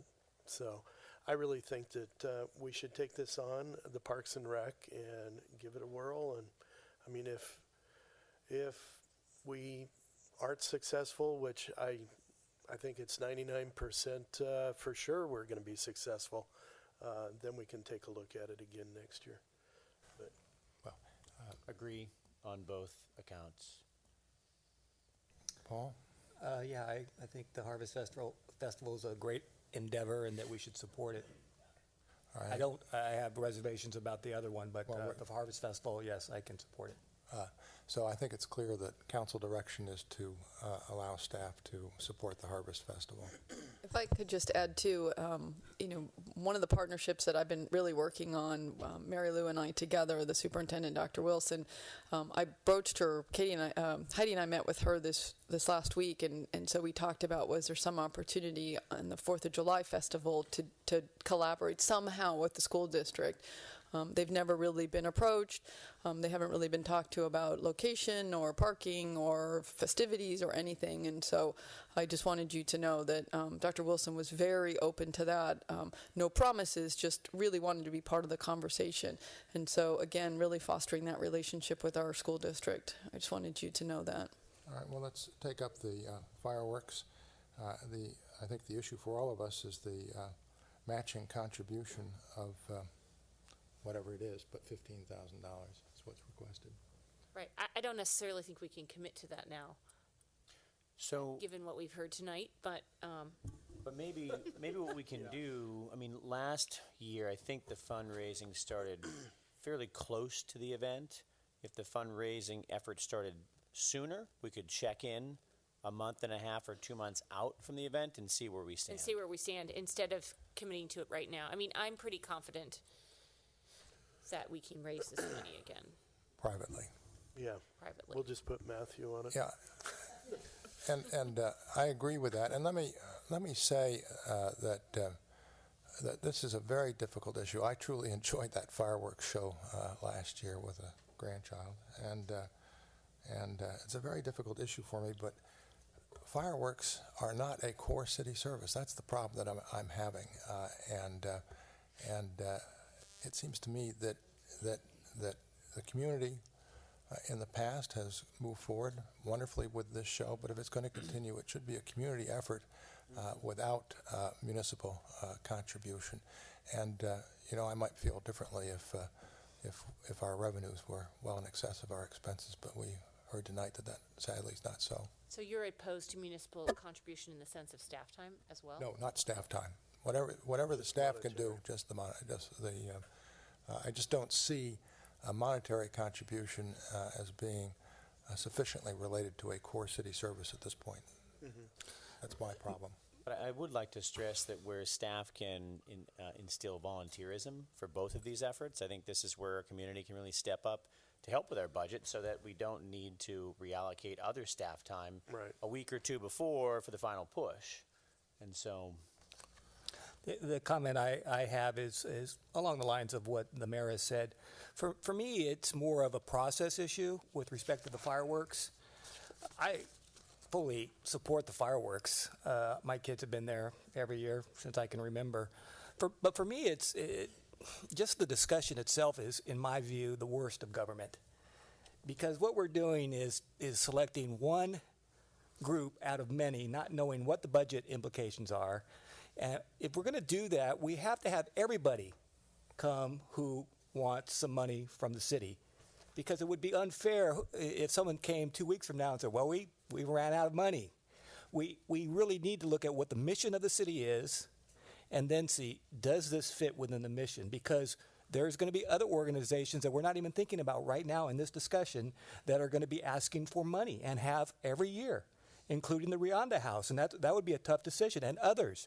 If it's the Rionda House or the fireworks, then that becomes a more difficult decision for us, I'm sure. And so process-wise, I want to make sure that everybody has a chance to put their 2 cents in, and then we look at it en masse so that we can do our job and prioritize in a way that's consistent with our core values and the mission of the city. So that would be my 2 cents. But we can make it work. If the community can make it work, I would support it too, and I would give to it also. But we have to be careful not to selectively react to one group when there's others out there who are going to be doing the same thing. Do you have something, Mr. Brown? No, That beard. the first time. The beard is growing rapidly this evening, I can see. All right, I think staff has direction at this point from the council with respect to that item. In other right words, now, we're not committing funds. Okay. not committing funds, but staff time is Committing okay. staff Okay. time. Could I have a motion, please? All right, who is going to make the motion? So I make a motion that we, our Parks and Rec Department will manage both the Harvest Festival and the fundraising and management of the fireworks show. Second. Ms. Black? Vice Mayor White? Yes. Councilmember Doring? Yes. Kroll? Yes. Pitts? Yes. Mayor Galbraith? Yes. Okay, that brings us, I think, to our last item. Mr. Most Palmer? interesting item. Here we go. Flush it down the storm drain.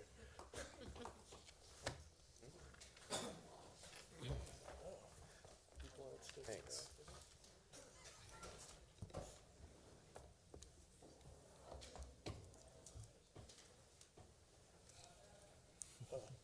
I'm going to have to make sure next time I don't take this chair.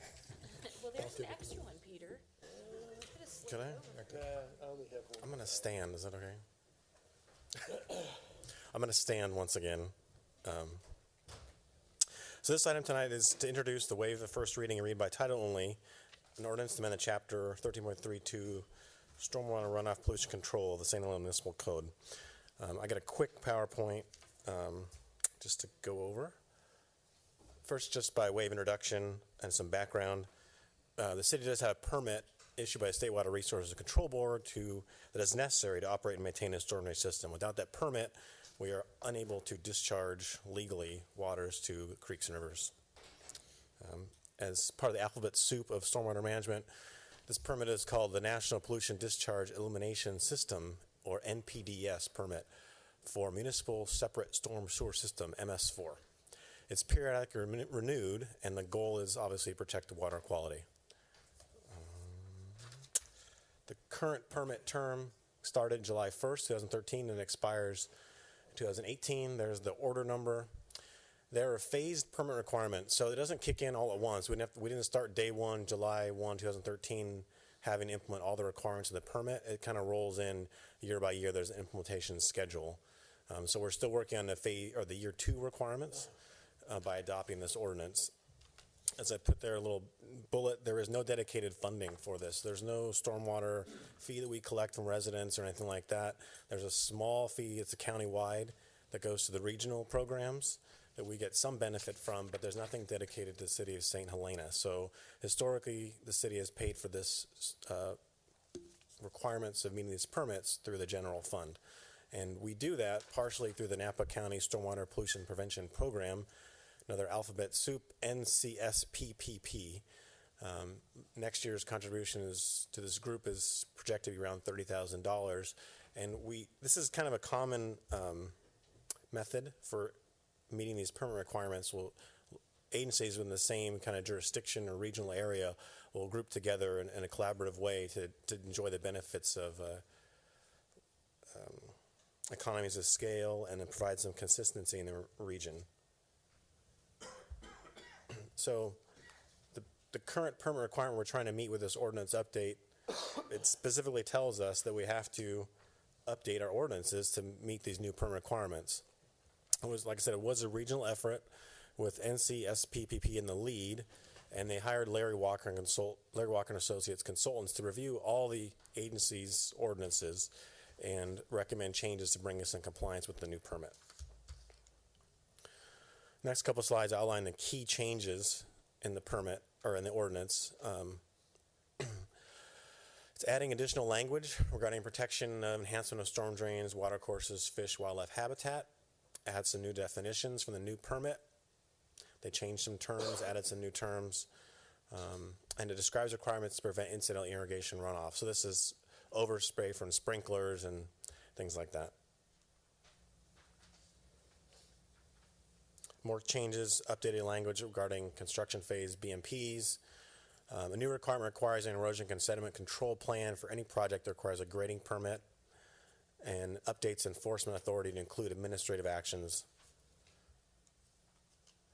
These are really the key ones I wanted to spend a little bit of time on, because they impact a lot of what happens in the city, in this city.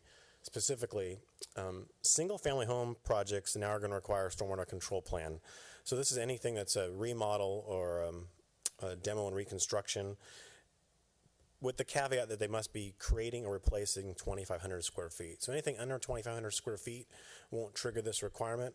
But if you've got a project that is even as an existing house and you're doing an expansion or you're redoing landscaping or something, and it involves 2,500 square feet of impervious area, you'll have to prepare one of these stormwater control plans.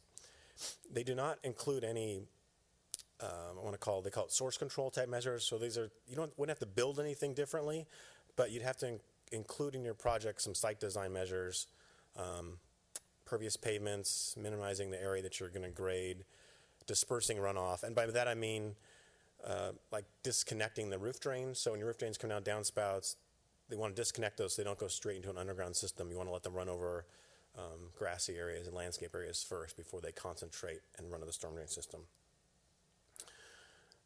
And then there's additional stringent requirements for projects that create or replace 5,000 square feet or more of impervious area.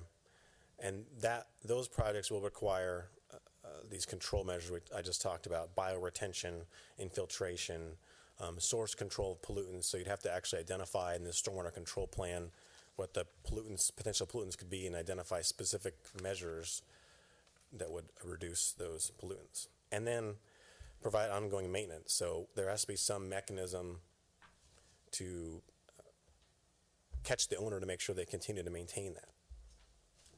And it will be incumbent upon the city to have some kind of inspection program or some kind of monitoring program to make sure that maintenance is done. I include just a few pictures of what these bioretention areas can look like. They're really just, it's a landscape area that has an under drain type system that allows for some infiltration and then overflow runoff that's larger than the design volume can be routed to a city storm drain system. So next steps, ordinance will come back again a second time prior to adoption, and then it will go into effect 30 days after adoption. If there's any questions, I'm happy to answer them. The requirement for stormwater plan, is that something that we can add to our impact fees to the enforcement of being able to monitor that in the future? Some kind of fee recovery, so. Yeah, it should be included as part of our development review process for the actual review of the plan when it's prepared.